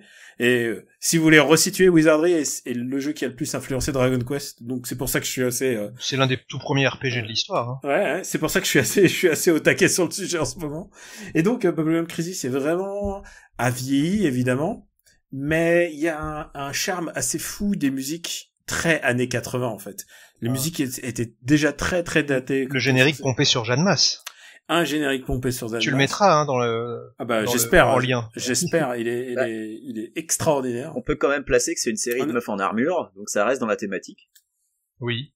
C'est des meufs en armure. Elles ont chacun une couleur pour les identifier. Elles ont chacun un petit caractère. Ouais. Et il y avait des chouettes mecha design en fait à l'époque. Il y avait Obari au mecha design. Obari qui réalisera ensuite le film Fatal Fury que tout le monde que tout le monde a oublié. Tout le monde se souvient. Nous on n'a pas oublié, mon ami. Que tout le monde veut oublier. Ah non, il était chouette le film Fatal Fury. Moi je préférais l'OAV2. Ah ouais, tu préfères l'OAV2 que le film. Oui, parce que au moins c'était les persos du jeu là. Ah oui, le méchant contre des Aztèques qui n'a rien. C'est des méchants. Ouais, mais il y avait des scènes assez chouettes. Et figure-toi que c'est le film que j'ai vu lors de un de mes premiers voyages au Japon, et cette année-là ils sont sortis en salle et Street Fighter et Fatal Fury. Je peux dire que c'était l'endroit où il fallait être à ce moment. Je peux dire que Fatal Fury par rapport à Street Fighter, je l'ai très vite oublié moi, l'animé Fatal Fury. Ouais, il était beaucoup moins bon. Il était moins intéressant évidemment. Et j'en profite aussi pour dire aussi qu'il y a Zeta Gundam qui sort en Blu-ray en France. Yes. Et je me le suis pris direct évidemment. Produit par ma femme, Cocorico. Ah, je ne sais... Putain, merde, j'aurais dû passer un coup de fil, en fait. Mais moi, je l'ai acheté. Écoute, figure-toi, tu lui diras. C'est bien, tu soutiens la création. Ah, je savais même... Attends, je vais lui dire. Chérie, Daniel, il a acheté le Blu-ray de Zeta Gundam. Elle dit c'est bien. C'est bien. Voilà. Tu vois, tu finances l'éducation de leur enfant. Et j'en parle maintenant.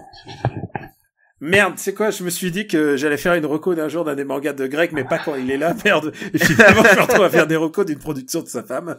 Ouais, elle me rappelle de te rappeler qu'elle a ressorti aussi le Blu-ray de Ghost in the Shell, avec pour la première fois le CD avec les BGM, jamais sorti en France. Ah, waouh, ça c'est du beau matos, ça. Ouais. Mais on en a pas mal déjà parlé, Ghost in the Shell, dans les oui. Donc, Zeta Gundam, le Blu-ray, il faut juste dire en 2 mots, Zeta Gundam est une série culte au Japon. 85 je crois, et qui a vraiment modernisé, je dirais, le robot réaliste, puisqu'elle lui a donné une vraie dimension dramatique. C'est un réalisateur qui s'appelle Tomino qui est à la barre. Politique aussi. Oui, et politique, et qui a la réputation de qui a la sérieuse réputation de tuer tous ses personnages. Et c'est des choses qu'on pouvait pas voir, par exemple, dans les mêmes dessins animés à l'époque aux États-Unis, puisque même la mort pouvait pas être suggérée, en fait. Non. Et c'est une série très très noire pour l'époque. Hein, Puisque tu parles de Zeta Gundam, Daniel, moi j'ai une question. C'était il y a 1 an et quelques, au musée Mori à Tokyo, il y avait une expo Gundam qui était super. Mais voilà, ça m'a permis de me rendre compte que, en fait, n'ayant jamais vu quoi que ce soit de Gundam, je ne saurais pas par où commencer. Vu que la série est ultra vieille, qu'il y a eu 35 millions de saisons, de spin-off, de je ne sais quoi. Alors vous qui êtes des experts, par quoi il faudrait commencer Gundam? Moi je dirais Zeta Gundam, direct. Ouais, je pense que en fait la première série qui date des années 70, elle a techniquement assez mal vieilli. Ouais. Mais ils en ont fait 3 films. Ah, c'est vrai qu'il y a les films aussi. Ouais, mais regardez les films. Tu peux regarder Zeta Gundam direct aussi. Hein. Tu crois, il va être perdu s'il voit Amuro débarquer. Ouais, mais justement, je trouve que c'est un petit charme de se dire, c'est fait très épisode 4 de prendre une série en cours de route, en fait. Après, tu sais, s'il suffit de se faire 3 films, c'est tout à fait prenable. Et je pose pas juste la question pour moi, hein, je pose la question pour les gens qui connaîtraient Gundam de loin, comme, tu vois, je sais reconnaître un robot de Gundam, mais je connais pas du tout la série, par exemple. Alors, si tu veux zapper la première série, comme dans Top Chef, je mets un bémol à ce que dit Daniel. D'accord. Donc en fait, tu peux regarder Zeta Gundam, et moi je conseillerais de regarder Zeta Gundam et ensuite de regarder les OAV Gundam Origin. D'accord. Parce que le personnage clé de Gundam, qui s'appelle Char Aznable. Tout à fait. On parlait de Jean Gabin tout à l'heure, là on parle de Char Aznavour. Aznable. Voilà. Donc le personnage clé, c'est le personnage central de toute la saga Gundam. En fait, t'as son enfance qui est expliquée dans 4 téléfilms de très très grande qualité qui s'appellent Gundam Origin. D'accord. Et qui eux ont été par contre produits là cette année, l'année dernière, et qui sont magnifiques. Et donc ces films résument la première saison de l'animé ou pas du tout? Ah non, pas du tout. Pas du tout. Ces films, là, ces téléfilms dont on vient de te parler, Greg, parlent du flashback d'un personnage qui est dans Zeta Gundam. D'accord. Et qui a une place prépondérante dans les premiers films de Gundam. D'accord. Ok, très bien. Et est-ce que on en profite puisqu'on est là cette semaine aux États-Unis, en France sort Get Out. Ouais. Qui est toujours mon film préféré de l'année. Et je crois que c'est un de mes films préférés de l'année aussi, avec Lost City of Z.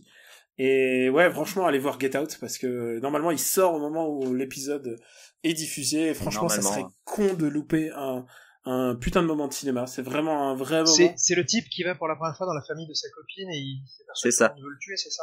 Bah non, il s'aperçoit que qu'il est s'aperçoit noir, qu'il y a des trucs bizarres. Et il est noir dans une famille de blancs. Voilà. Et c'est vraiment chouette parce que c'est le racisme traité comme un drame, comme un film d'horreur, enfin comme un film de suspense en fait. C'est vraiment un film multigenre et c'est aussi un film assez drôle puisqu'on rigole un petit peu quand même. Il y a pas mal d'humour, ouais. Bah pour faire retomber la tension parce que sinon t'es vraiment t'es accroché à ton siège pendant tout le film sinon donc Get Out c'est le choix d'After Eight depuis des mois. Bah ouais, depuis qu'il est sorti aux US en fait, voilà. Je pense qu'on est bon pour nos recos là, c'est bon. Ah là on a fait une dose de recommandations.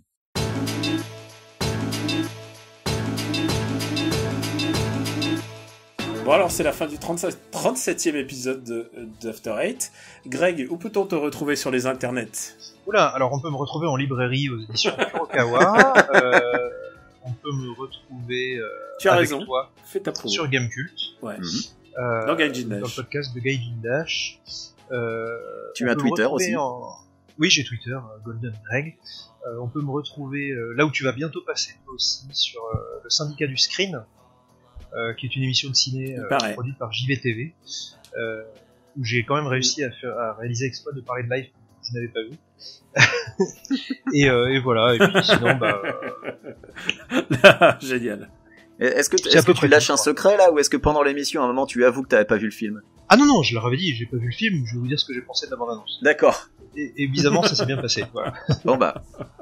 Je suis sûr que t'as dit des trucs bien. Oh bah oui. Quicks, où peut-on te retrouver? Eh ben moi je suis Quicks KWRXZ sur Twitter, je suis toujours sur les forums de Gamecult, et puis pour l'instant là je me cantonne à ça en ce moment. Ah, je suis quelque part sur le Nintendo Network, mais comptez pas sur moi pour vous filer mon code ami. Ah c'est vrai que j'ai pas encore reçu ton invite. Non, je t'ai envoyé une invite via Mitomo. Ah d'accord, je vais checker ça. Voilà. Et moi, vous pouvez pas me retrouver sur le Nintendo Network, j'accepte plus personne. J'ai trop de il y a trop de monde, puisqu'avec Fire Emblem, tout le monde m'a ajouté. Ah bah, tu m'étonnes. Vous pouvez le retrouver sur Twitter, @KamiRobotics, Super Ciné Battle, que j'anime avec papa. Et donc le prochain épisode, c'est la semaine prochaine. Tu vas passer ma liste, j'espère. Je t'ai fait une bonne liste là. Tu m'as fait une super liste, mais l'épisode là, il est déjà enregistré en fait depuis 2 semaines. Oui, je sais, t'en as fait 2 d'affilée. Oui, on les a fait coast to coast pour être sûr, parce que les vacances de papa, on n'est jamais très sûr avec l'éducation nationale. Voilà, il est tout le temps en vacances, Tom là. Et puis aussi, n'oubliez pas MDR, donc qui est l'observatoire des comédies françaises. Que j'anime avec pas mal de chroniqueurs qui souffrent parfois de voir ces trucs, et il faut compagnons d'infortune, on dit. Ouais, ces compagnons d'infortune ne sont pas tous journalistes, ou par exemple n'ont pas tous la carte de presse ou la carte UGC, donc du coup des fois ils payent pour voir ces trucs, et je peux te dire que quand quelqu'un a payé 9 € pour voir une daube et qui vient en parler au micro, ça le met pas de bonne humeur. Quand je dis à la fin on dit combien vous metteriez dans une séance, c'est jamais le prix qu'ils ont payé en vrai. En plus, j'ai l'impression que plus ça va, plus ils sont désespérés, moins ils filent d'argent pour voir les films. Ouais, ils trouvent des combines. Genre mon CE m'a donné des places pour aller dans les Gaumont, dans les UGC. La fraise rituelle, vous pouvez nous retrouver sur After Eight, sur le site after8.fr ou sur YouTube. On vous remercie beaucoup de faire connaître After Eight, c'est-à-dire d'en parler autour de vous. Aussi, j'apprécie beaucoup quand vous venez me voir en me disant vous me faites des compliments sur After Eight. Alors c'est vrai que ça arrive aussi sur Gaijin Dash ou sur mes écrits, mais ça me fait aussi beaucoup plaisir quand vous le faites pour les podcasts. Essayez de croiser Quix à Los Angeles pour essayer de lui faire la même impression, parce que c'est vraiment super plaisant. Ça me fait énormément plaisir. Et lui, il est tout seul à LA. Il faut lui apporter un peu d'amour lui aussi. Et puis je crois qu'on est bon, les gars. Bah oui, on a presque fait 2 heures là. Je pense que les joggers vont nous haïr une fois de plus. Ah oui, là j'ai fait ma vaisselle, j'ai fait ma routine de muscu. Je suis bon là. Eh ben écoute, c'est parfait, tu es beau pour la journée. À bientôt pour notre prochain épisode. On vous embrasse très fort et on vous aime très fort aussi. Des bisous, salut. Bisous.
Tu m'étonnes. Oye, Zapataya. Là, on est à 1h36 là, les gens qui font leur footing ils sont en train de mourir. Oye, ça vous dirait un ice cream Avec mon ami et moi. Ouais, casse-toi. Casse-toi, sale gominet. Putain, mais t'es vraiment un fidèle, Greg. Ah mais oui.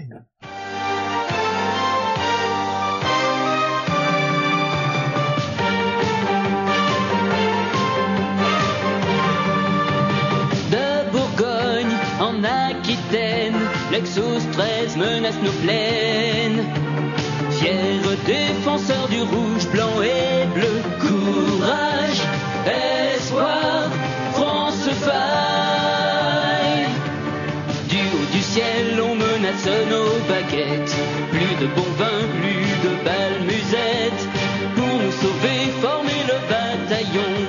Et qu'à jamais fleurisse le reblochon.